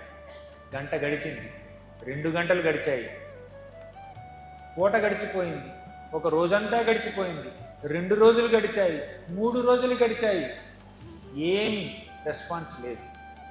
అప్పుడు కోపం వచ్చిందండి రాముడికి. రాముడికి జనరల్గా కోపం రాదు, కానీ శ్రీరామచంద్రుడికి ఎంత కోపం వచ్చిందంటే వెంటనే ధనుర్బాణాలు తీసుకుని ధనుష్టంకారం చేశాడండి. కేవలం ఆ ధనుష్టంకార శబ్దం విని ఈ సముద్రంలో ఉన్నటువంటి పెద్ద పెద్ద మకరాలు, చేపలు అన్నీ పూర్తిగా మాకేమో ప్రళయం వచ్చేస్తుందేమో, ఈ సముద్రంలో పెద్ద వడబాగ్ని వచ్చేస్తుందేమో, మేము చచ్చిపోతామేమో అన్నటువంటి ఒక ఎంతో ఆందోళన కలిగిందనమాట. అప్పుడు ఈ సముద్రుడు కాస్త వెంటనే బయటకు వచ్చి ఆర్తి పళ్ళని చేతిలో పట్టుకుని పరిగెత్తుకుంటూ శ్రీరామచంద్రుడి దగ్గరికి వచ్చి పాదాల మీదడు, స్వామి అన్యథా శరణం నాస్తి త్వమేవ శరణం మమ, నన్ను చంపొద్దు, నా యొక్క ఈ జలరాశుల్ని అందరినీ చంపొద్దు, ఏం కావాలో చెప్పు చేస్తాను, నీ సేవలో నేను తత్పరున్నయ్యా అని చెప్పు, ఏం కావాలో చెప్పు అన్నాడు. అప్పుడు శ్రీరామచంద్రుడు ఏమన్నాడంటే, ఈ వానరసేనంతా ఈ సముద్రాన్ని దాటాలి, చెప్పు, నువ్వు మాకు ఎలా సహాయపడగలవు చెప్పంటే, అప్పుడు సముద్రుడు ఏమన్నాడంటే, స్వామి నీకు నా సముద్రం యొక్క నీళ్లు ఎటువంటి ఆటంకం కలిగించవు, చక్కగా నీటి మీద నడుచుకుని వెళ్ళిపోవచ్చు, నీ యొక్క వానరులు కూడా నీటి మీద నడుచుకుని వెళ్ళిపోవచ్చు, నా సముద్రం నీకు ఎటువంటి ఆటంకాన్ని కలిగించదు. కానీ నాదొక్క కోరిక. ఇంత కోరిక, నువ్వు వారికి కట్టగలవా? ఒక బ్రిడ్జ్ నిర్మించాలి, సేతువు నిర్మించాలి. ఎందుకు నిర్మించాలి? ఎందుకంటే అప్పటి వరకు అంత పెద్ద బ్రిడ్జిని సముద్రం మీద కట్టిన వాళ్ళు ఎవరు లేరండి సృష్టిలో. ఆ ఘనత నీకే కావాలి. ఇప్పుడు ఈ కలియుగంలో చాలామంది బ్రిడ్జిలు కడతారు కదా, పెద్ద పెద్ద బ్రిడ్జిలు కడతారు, ఫ్లైఓవర్లు కడతారు. వాళ్ళందరికీ శ్రీరామచంద్రుడు ఫ్లోటింగ్ స్టోన్స్తో, తేలే రాళ్లతో బ్రిడ్జి ముందే కట్టేశాడు, త్రేతాయుగంలో కట్టేశాడు అన్న విషయం తెలిస్తే వాళ్ళలో కాస్త వాళ్ళు కొంచెం హంబుల్ అవుతారు. అంటే నీ యొక్క కీర్తి, నీ యొక్క గుణగణాలు, నీ యొక్క లీలల్ని భావి భవిష్యత్తులో ఉన్నటువంటి పౌరులందరూ, ప్రజలందరూ చెప్పుకోవాలి, కొనియాడాలి. నువ్వు తేలేటటువంటి రాళ్లతో, కొండరాళ్లతో, బండరాళ్లతో నువ్వు ఒక వారధి నిర్మించావన్న మాట ఈ ప్రపంచంలో వ్యక్తులందరూ ఎప్పుడు కొనియాడాలి. దానికోసం నువ్వు కాస్త వారధి నిర్మిస్తే నేను ఆనందిస్తాను. నువ్వు నీళ్లలో రాళ్ళు మునిగిపోకుండా చూసిన బాధ్యత నాది. అంటే శ్రీరామచంద్రుడు ఎవరండి? సాక్షాత్తు శ్రీ మహావిష్ణువు. ఈ అంతరిక్షంలో ఎన్నెన్నో గ్రహాల్ని ఎన్నెన్నో లోకాల్ని అంతరిక్షంలో అలా ఇది దూది పింజల్లాగా తేలేటట్టు చేసినటువంటి శ్రీరామచంద్రుడు రాళ్ళని నీటి మీద తేలేటట్టు చేయగలడు చెప్పండి. అది పెద్ద విషయం ఆయనకి, చేయగలడు. అందుకే శ్రీరామచంద్రుడి యొక్క దయ వల్ల ఈ పెద్ద పెద్ద వారధి ఏర్పడింది అనమాట. ప్రియ విరహరుషారోపిత భ్రూవిజృంభ త్రస్తాద్బిర్బద్ధ సేతు. ఆఖరి లైన్కి వచ్చేసాం మనం, క్లైమాక్స్. త్రస్తాద్బిర్బద్ధ సేతు అంటే సేతువుని నిర్మించేశాడండి ఆయన. నిర్మించేసి ఖలదవ దహన కౌశలేంద్రో వతన్న. ఖల అంటే విలన్. ఎవరు వెళ్ళండి విలను? రామాయణంలో రావణాసురుడు. ఖలదవ దహన అంటే ఈ రావణాసురుడిని రాముడు ఎలా చంపాడో తెలుసా? అడవిలో అప్పుడప్పుడు దావాగ్ని వస్తుందండి, ఫారెస్ట్ ఫైర్ అంటారు. అంటే ఎండాకాలంలో ముఖ్యంగా అడవిలో ఉన్నటువంటి వెదురు బొంగులు ఉంటాయి చూడండి, బాగా ఎండిపోయినటువంటి వెదురు బొంగులు, వాటి మధ్యలో రాపిడికి అలా అగ్ని ప్రజ్వలిస్తుంది. ఆ అగ్ని కాస్త పక్క చెట్టుకి అలా వ్యాపించి మొత్తం ఈ అడివంతా వ్యాపించేస్తుంది. దాన్ని ఫారెస్ట్ ఫైర్ అంటారు. ఆ విధంగా శ్రీరామచంద్రుడు తన యొక్క శక్తితో ఇక్కడ ఉన్నటువంటి రాక్షస సామ్రాజ్యం మొత్తాన్ని దహించేశాడండి. కోశలేంద్రవతాన్న, ఆ కోశలేంద్రుడికి, ఆ శ్రీరామచంద్రుడికి నేను నమస్కరిస్తున్నాను, ఆయన శరణు నేను పొందుతున్నాను అంటూ సుఖదేవ గోస్వామి ఈ శ్లోకాన్ని ముగిస్తాడు. అది శ్రీరామాయణం. ఇంకేమండి, సీతమ్మని కాపాడాడు, పుష్పక విమానంలో అయోధ్యకి వెళ్ళాడు, అక్కడ రామ పట్టాభిషేకం జరిగింది, చక్కగా రాజ్యాన్ని ఎదుర్కొన్నాడు. ఇది శ్రీరామాయణం ఒక్క శ్లోకంలో. వ్యచరధనువనం పద్మపద్మ్యా ప్రియాయాః పాణిస్పర్శాక్షమాభ్యాం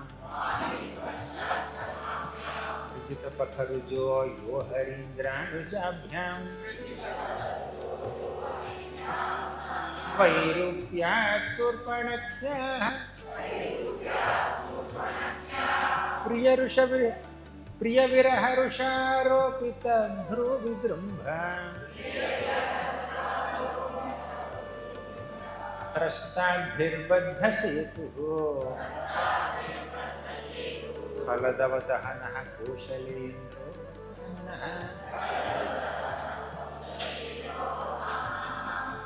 హరే కృష్ణ. శ్రీరామచంద్ర భగవాన్ की जय.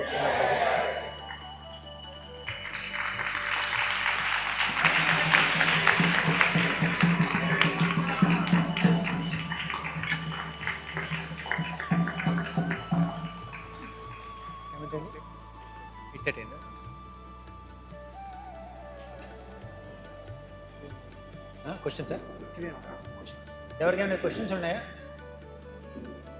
ఎవరైనా ఏమైనా ప్రశ్నలు అడుగుతారా? Yes ma'am.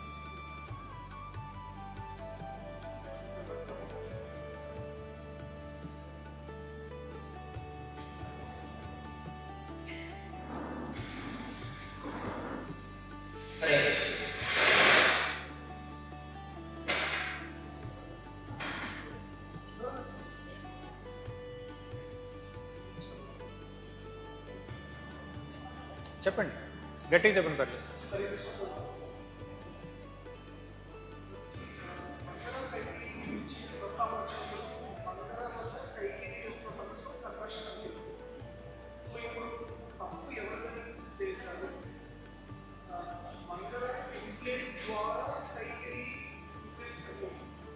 తప్పు ఇద్దరిదేనండి. చెప్పుడు మాటలు చెప్పేవాళ్ళది తప్పే, అది విని వారి యొక్క మనసును దూషితం చేసుకునే వాళ్ళది కూడా తప్పే.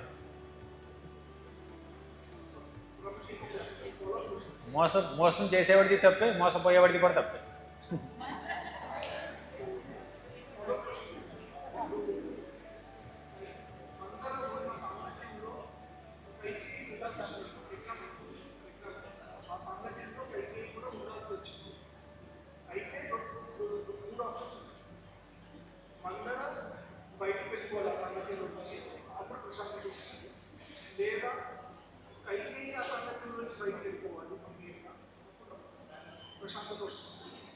అలాంటి సిచ్యువేషన్ ఉన్నప్పుడు కైకేయి మంగళ యొక్క సామర్థ్యంలో ఉన్నప్పుడు కొన్నిసార్లు మంగళ చెప్పిన మాటలు కైకేయి వినాల్సి వస్తుంది, ఎందుకంటే ఆ సామర్థ్యంలో ఉండాలి కదా.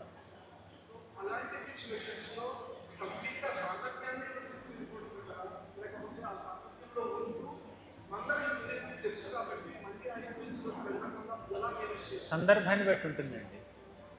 మీరు దుస్సంగత్యాన్ని పూర్తిగా విడిచిపెట్టి వెళ్ళగలిగితే బెస్ట్. కానీ అక్కడ విడిచిపెట్టి వెళ్ళే పరిస్థితి మీకు లేదనుకోండి, ఆ సాంగత్యంలోనే ఉంటూ మీ యొక్క విలువల్ని, మీ యొక్క మనసుని మీరు సంరక్షించుకొని మీరు బ్రతకాలి. ఏం చేస్తాం, తప్పదు కదా. అవకాశం అంటే వెళ్ళిపోండి, అవకాశం లేదంటే అక్కడే ఉండాలి, తప్పదు. ఓర్చుకోవాలి, సహనం.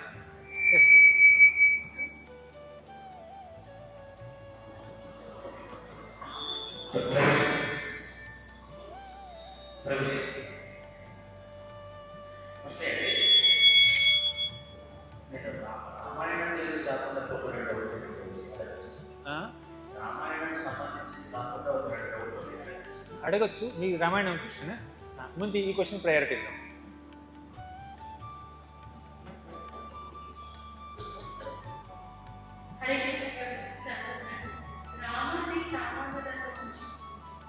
రాముడిని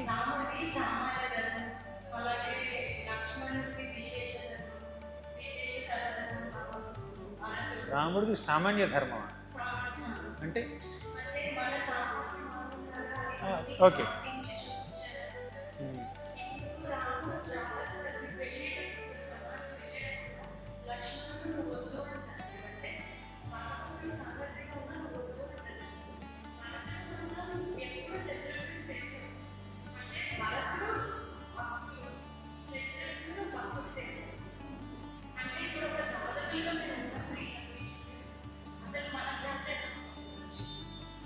సాధకులుగా ఉన్నప్పుడు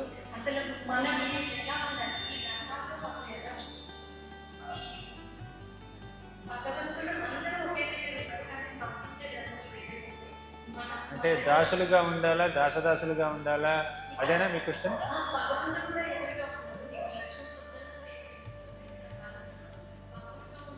అంటే ఒకటండి, ఒక మాటని కానీ ఒక వాక్యాన్ని కానీ లిటరల్గా అర్థం చేసుకోవడం వేరు, అంటే శబ్దార్థం వేరు, భావార్థం వేరు. ఇప్పుడు మీ ఇంటికి ఎవరు వచ్చారండి, మీరు కొంచెం భోజనం పెట్టారు, ఏదో స్వీట్ ఏదో వేస్తున్నారు, వాళ్ళు వద్దు వద్దు అంటున్నారు, అయినా మీరు పెడతారా ఆపేస్తారా? పెడతారు కదా. వాళ్ళు వద్దున్నా మీరు ఎందుకు పెడుతున్నారు? శబ్దార్థం వద్దు, భావార్థం కావాలి, అవునా? అంటే రెండు మూడు సార్లు వద్దంటే ఆపేయండి, బలవంతాన్ని పెట్టకండి. కానీ కొన్నిసార్లు మొహమాటానికి వద్దంటారు కొంతమంది. ఆ మొహమాటాన్ని మీరు అర్థం చేసుకుని వాళ్ళు వద్దు అన్నా కూడా మీరు పెట్టాలి. అది మీరు చేయవలసినటువంటి అతి మర్యాద. వాళ్ళ అయినా తినకపోతే వేరే విషయం. అదేవిధంగా కొన్నిసార్లు కొంతమంది ఎస్ అంటారు, ఆ ఎస్ వెనుక ఒక నో ఉంటుంది. కొంతమంది నో అంటారు, ఆ నో వెనుక ఒక ఎస్ ఉంటుంది. అది కేవలం వారు మాట్లాడినటువంటి మాటలను అర్థం చేసుకుంటే సరిపోదు, ఆ మాటలు వెనుక ఉన్నటువంటి భావాన్ని అర్థం చేసుకోగలగాలి. దానికి మనకి ఎంపతి ఉండాలి, సింపతి ఉండాలి, ఎదుటివారి యొక్క మనస్తత్వం పట్ల అవగాహన ఉండాలి, వారి మనసును అర్థం చేసుకునేటటువంటి పరిపక్వత మనలో ఉండాలి. అప్పుడు వాళ్ళు ఎస్ చెప్పినా నో చెప్పినా కూడా వాళ్ళ మనసులో ఏమైనా మీకు అర్థమైపోతుంది. హరే నెక్స్ట్.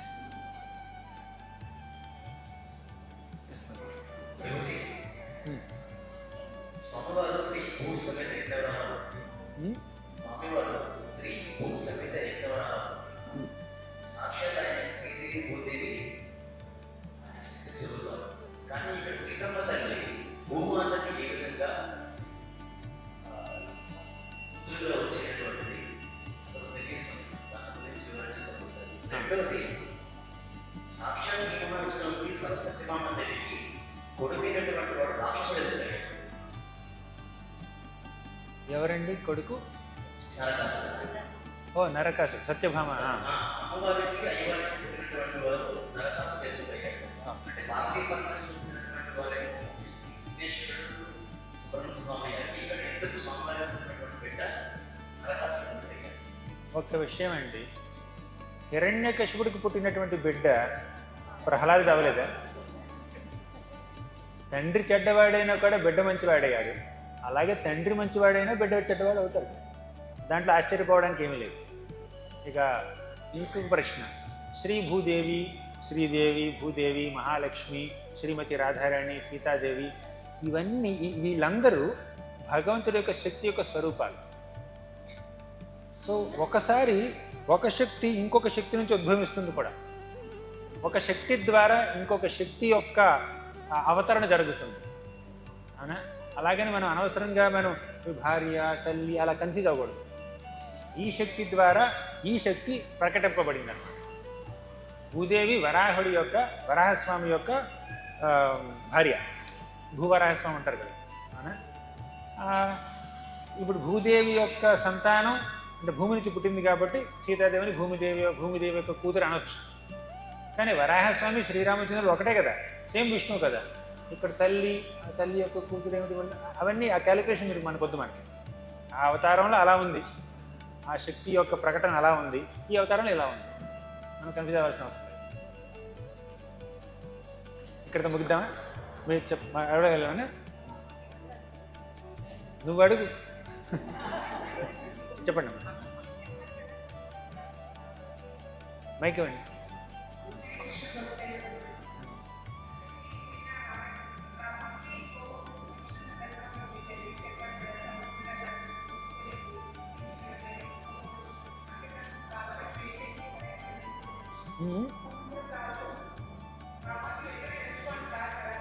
అవును,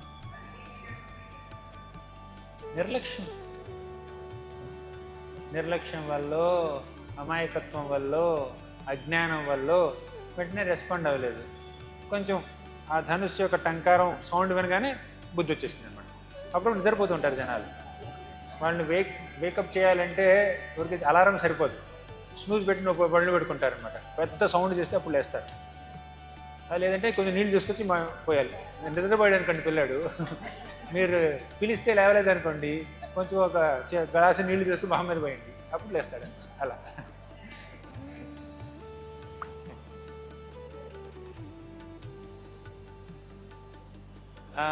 ఇంకెన్ని క్వశ్చన్స్ ప్రభు? ఓకే.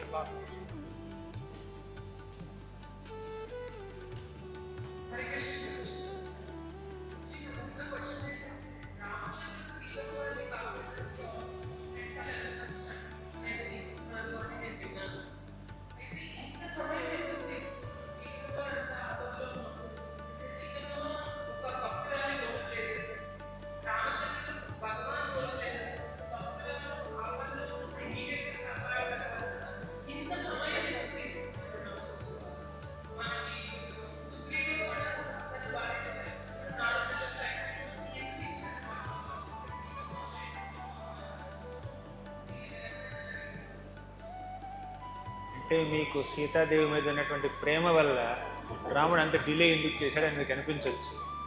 కానీ ఆ డిలేలో సుందరకాండ ఉందండి. రాముడు డిలే చేయకపోతే మనకు సుందరకాండ ఉండేది కాదు కదా. సుందరకాండ రామాయణంలో అత్యంత సుందరమైనటువంటి ఘట్టం. అంటే శ్రీరామచంద్రుడు కానీ కృష్ణుడు కానీ ఆ భగవంతుడు వెంటనే ప్రతిస్పందించకపోవచ్చు భక్తుల యొక్క ప్రార్థనలకి. కొన్నిసార్లు వెంటనే ప్రతిస్పందించవచ్చు, కొన్నిసార్లు మీరు ప్రార్థన చేయక ముందే మీకు అనుగ్రహం చూపించేయచ్చు. ఎప్పుడు ఆయన ఎలా చేస్తాడో ఆయన ఇష్టమే, ఆయన లీల. కర్తం అకర్తం అన్యథా కర్తం కరితే సమర్థ. చేయగలడు. మీరు కంప్యూటర్ లాంగ్వేజ్ చెప్పాలంటే you can type, you can press control Z, you can press control S, you can press control shift delete అని చేసేయగలడు అనమాట ఆయన. అంటే ఆయన డిలే చేసినా కూడా ఆ డిలేలో మనకి పెద్ద కిష్కింధకాండ ఉంది, పెద్ద సుందరకాండ ఉంది, మహాయుద్ధకాండ ఉంది. ఈ 3 భాగాల్లో రామాయణం మనకి ఎన్నెన్ని పాఠాలు చెప్తుందండి. అంతకన్నా ముఖ్యంగా కొంచెం స్పిరిచువల్గా డీప్గా చెప్పాలి అంటే భగవంతుడికి భక్తులకి మధ్యలో ఉన్నటువంటి ప్రేమ 2 రకాలుగా ఆస్వాదిస్తారండి. ఒకటి విప్రలంబ, 2 సంభోగ. సంభోగ అంటే భగవంతుణ్ణి భక్తులు కలుసుకున్నప్పుడు కలిగే ఆనందం. విప్రలంభ అంటే దేవుడు భక్తుడు దూరమైనప్పుడు వారి మధ్యలో కలిగేటటువంటి విరహం యొక్క బాధ. మీరు మీ ప్రియమైనటువంటి వ్యక్తితో కలిసి ఉన్నారనుకోండి, ఆ కలయికలో ఒక ఆనందం కలుగుతుంది. వారికి దూరంగా ఉన్నారనుకోండి, ఆ దూరంలో వారి పట్ల ప్రేమ ఇంకా పెరుగుతుంది, ఆప్యాయత ఇంకా పెరుగుతుంది, వారిని ఎక్కువగా తలుచుకుంటారు. ఆ సపరేషన్లో ఉండేటటువంటి ఆ ప్రేమ అనుభూతి వేరే. అలా భగవంతుడు తన భక్తుల పట్ల ఉన్నటువంటి ప్రేమని, భక్తులు భగవంతుడి పట్ల ఉన్నటువంటి ప్రేమని ఎలా ఆస్వాదిస్తారంటే విప్రలంబ సంభోగ 2 రకాలుగా ఆస్వాదిస్తారు. The joy of meeting and the pain of separation. ఇప్పుడు ఈ భౌతిక ప్రపంచంలో కష్టం కష్టమే, సుఖం కూడా కష్టమే. కానీ ఆధ్యాత్మిక ప్రపంచంలో దేవుడి విషయంలో సుఖం సుఖం, కష్టం కూడా సుఖమే. అంటే ఆ విరహంలో కూడా సీతమ్మ స్మృతితో భగవంతుడు రాముడు ఆనందిస్తున్నాడు. రాముడినే ఎప్పుడు ప్రతిక్షణం తలుచుకుంటూ సీతమ్మ ఆనందిస్తుంది, ఆధ్యాత్మిక ఆనందాన్ని అనుభవిస్తున్నాడు.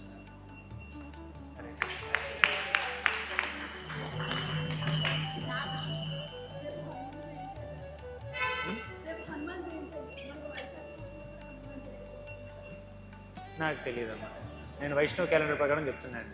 వేరే వేరే తిథులు ఉండొచ్చు.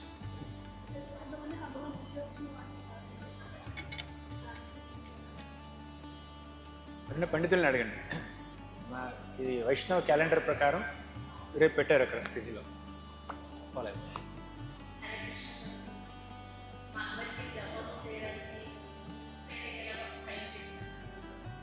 జపం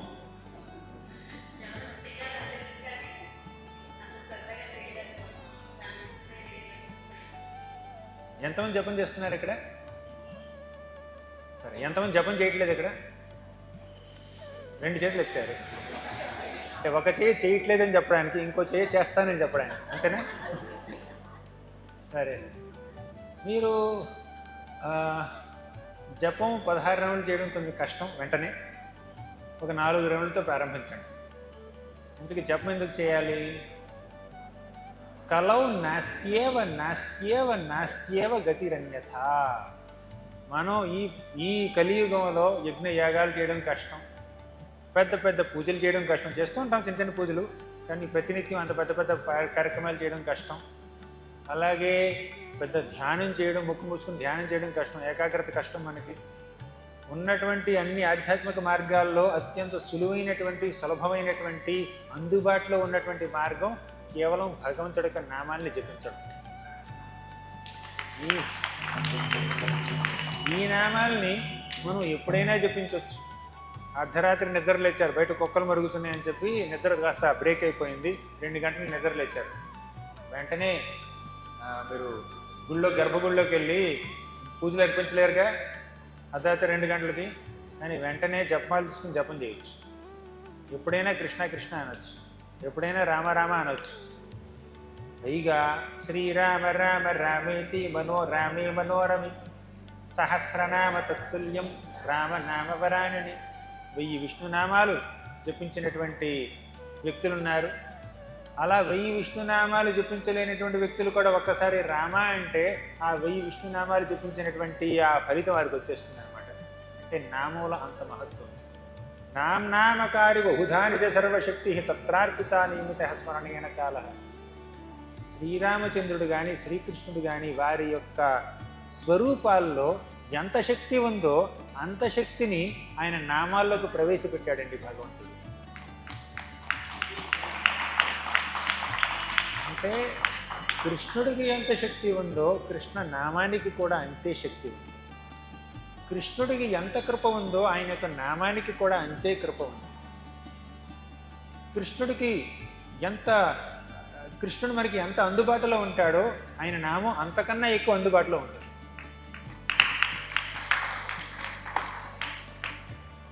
అందుకే కలియుగంలో కలవు తద్ హరి కీర్తనాది అన్నారు. కలియుగంలో ఆ హరిని కీర్తించడం ద్వారానే మనం హరిని చేరుకోవచ్చు.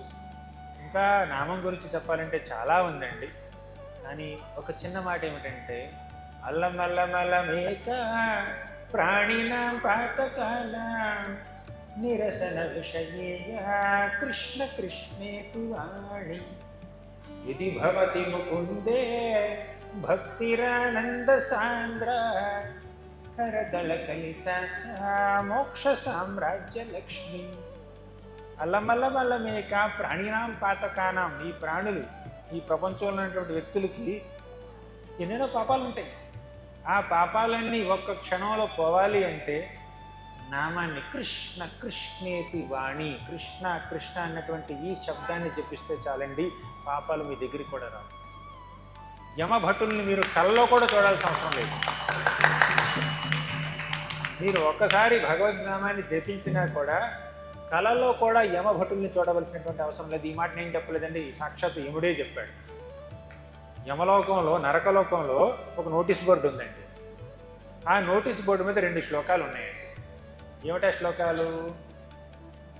ఎవరిని నరకానికి తీసుకురావచ్చు, ఎవరిని నరకానికి తీసుకురాకూడదు అని పాలసీ అనమాట. యమలోకంలో పాలసీ, ఎస్ఓపి. ఏమిటది? జిహ్వానవక్తి భగవద్గుణనామధేయం చేతశ్చ న స్మరతి తచ్చరణారవిందం కృష్ణాయ నో నమతి యచ్చిర ఏకదాపి తానానయధ్వమసతో కృత విష్ణుకృత్యాన్. దీని అర్థం ఏమిటంటే, జిహ్వా నవక్తి భగవద్గుణనామధేయం. ఎవరైతే వారి యొక్క జిహ్వతో భగవంతుడి యొక్క నామధేయాన్ని ఒక్కసారైనా జపించరో వారిని తీసుకురండి యమలోకానికి. వారే అర్హులు యమలోకంలోకి రావడానికి. యమలోకానికి ఎంట్రన్స్ అవ్వడానికి ఒక క్వాలిఫికేషన్ ఉండాలండి. ఏమిటా క్వాలిఫికేషను? ఒక్కసారి కూడా మీరు కృష్ణనామాన్ని జపించకూడదు, అప్పుడే వెళ్తారు. ఇక్కడ ఎవరైనా కృష్ణనామాన్ని ఒక్కసారైనా జపించారా? ఒక్కసారైనా? మీకు నరకానికి వెళ్ళే అర్హత లేదు. నరకానికి వెళ్ళే అర్హత మీరందరూ కోల్పోయారండి. ఎవరికైనా చూడాలని ఉంటే వాళ్ళు కృష్ణనామాన్ని ఒక్కసారి కూడా జపించకండి. జిహ్వానవక్తి భగవద్గుణనామధేయం చేతశ్చ న స్మరతి తచ్చరణారవిందం. మీ యొక్క మనసుతో ఆయన యొక్క చరణారవిందాన్ని ఒక్కసారైనా స్మరించారా మీరు ఎప్పుడైనా? అయితే మీకు నరకానికి వెళ్ళే అర్హత పోయింది. డిసప్పాయింట్ అవుతున్నావా? తర్వాత కృష్ణాయ నో నమతి యచ్చిర ఏకదాపి. నమతి అంటే శ్రీకృష్ణుడికి ఎప్పుడైనా నమస్కారం చేశారా మీరు? ఎప్పుడైనా? ఒక్కసారైనా? అంటే మీకు యమలోకానికి వెళ్ళే అవకాశమే లేదు, కల్లో కూడా వెళ్ళలేదు. నేను అనలేదండి మాట, యమరాజు అన్నాడు, యమధర్మరాజు. అంటే ఒక్కసారి నామం జపిస్తేనే, ఒక్కసారి స్మరిస్తేనే ఎంత మహత్వం ఉందంటే, ఇంకా ప్రతినిత్యం నామాన్ని జపిస్తే ఇంకెక్కడికి వెళ్తారండి మీరు? కానీ ఒక్క మాట అండి, జపం చేస్తే, హరే కృష్ణ మహామంత్రాన్ని జపిస్తే మీరు నరకానికి వెళ్ళకుండా ఉంటారన్నమాట వాస్తవమే, కానీ భగవద్ధామానికి వెళ్తారనే గ్యారంటీ లేదండి. అదేమిటండి అలా అంటారు? ఎంత మాట అంటే, కేవలం క్యాజువల్గా కృష్ణ కృష్ణ అంటే భగవద్ధామానికి వెళ్ళరండి. ఎంతో భక్తితో, ప్రపత్తితో, ఒక అంకిత భావంతో, భగవంతుడి పట్ల నిస్వార్థమైనటువంటి ప్రేమతో కనుక మీరు జపం చేశారంటే అప్పుడు భగవద్ధామానికి వెళ్తారు. అందుకే సరే నేను కృష్ణ అన్నాను, నేను యమరాజు చెప్పిన మాట ప్రకారం ఇక నరకానికి వెళ్ళే పనే లేదు. సరే నరకానికి వెళ్ళరు కరెక్ట్, ఎక్కడ ఉంటారు? భగవద్ధామానికి వెళ్ళాలి కదా, వైకుంఠానికి వెళ్ళాలి కదా, గోలోకానికి వెళ్ళాలి కదా, దానికి శ్రద్ధగా జపం చేయాల్సింది. కొంతమంది ఉంటారు అజామిలుడండి ఎన్ని పాపాలు చేశాడు, ఎన్నెన్నో పాపాలు చేశాడు, కానీ చివరిలో యమభటులు వచ్చినప్పుడు ఒక్కసారి నారాయణ అన్నాడు, అంతే యమలోకం క్యాన్సిల్. నేను కూడా అదే పని చేస్తాను. చచ్చే ముందు నారాయణ అంటాను చాలు, చచ్చేదాకా అన్ని పాపాలు చేస్తాను, అన్ని జంతువుల్ని తింటాను, అన్ని రకాల మద్యాల్ని సేవిస్తాను, అన్ని అబద్ధాలు చెప్తాను. చచ్చే ముందు నారాయణ అంటే చాలు, వైకుంఠానికి వెళ్ళిపోవచ్చు అంటే కుదరదండి అలాగా. అంటే మనం మీకు 35 మార్కులు వస్తే పాస్ అయ్యారనుకోండి, 35 మార్కులకే టార్గెట్ చేస్తారా? 90 రావచ్చుగా, 80 రావచ్చుగా, 95 రావచ్చుగా, 100 రావచ్చుగా, 100% రావచ్చుగా. అలాగే కేవలం నరకాన్ని అవాయిడ్ చేయడం కోసం జపం చేయకండి ప్లీజ్, భగవంతుని చేరుకోవడం కోసం జపం చేయండి ప్లీజ్. అరే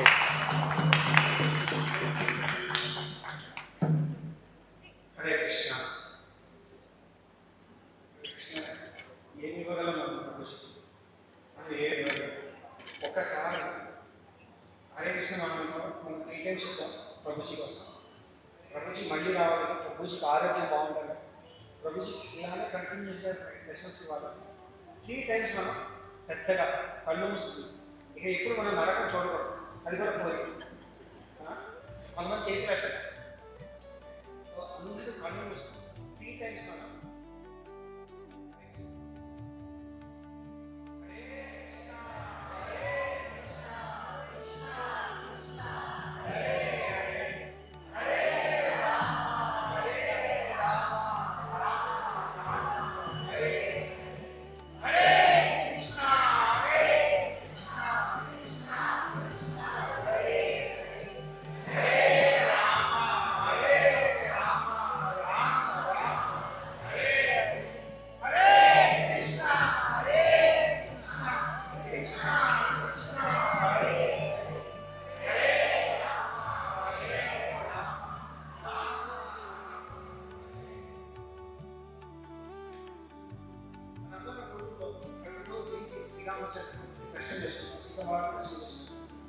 దర్శనం చేసుకుంటాం, భగవంతుడు దర్శనం చేసుకుంటాం.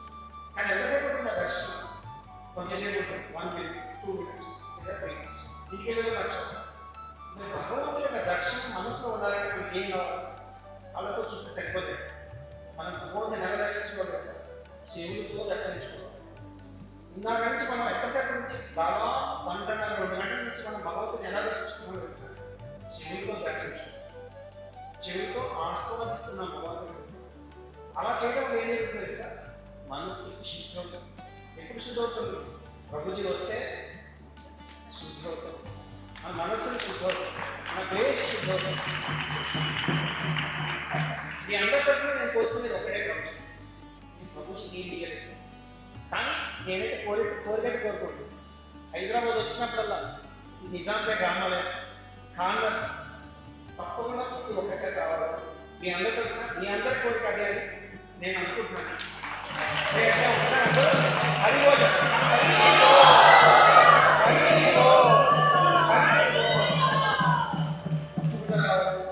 మనస్ఫూర్తిగా ప్రార్థిస్తాను. హరే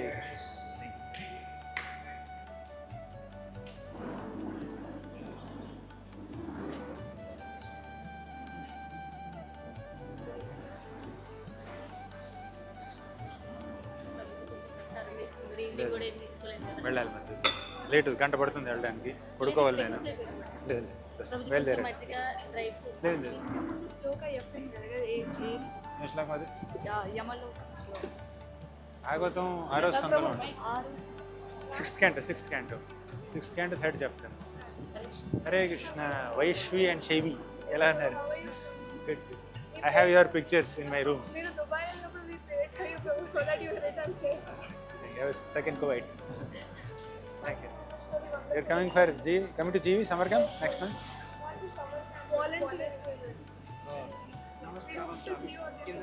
Definitely. Welcome home.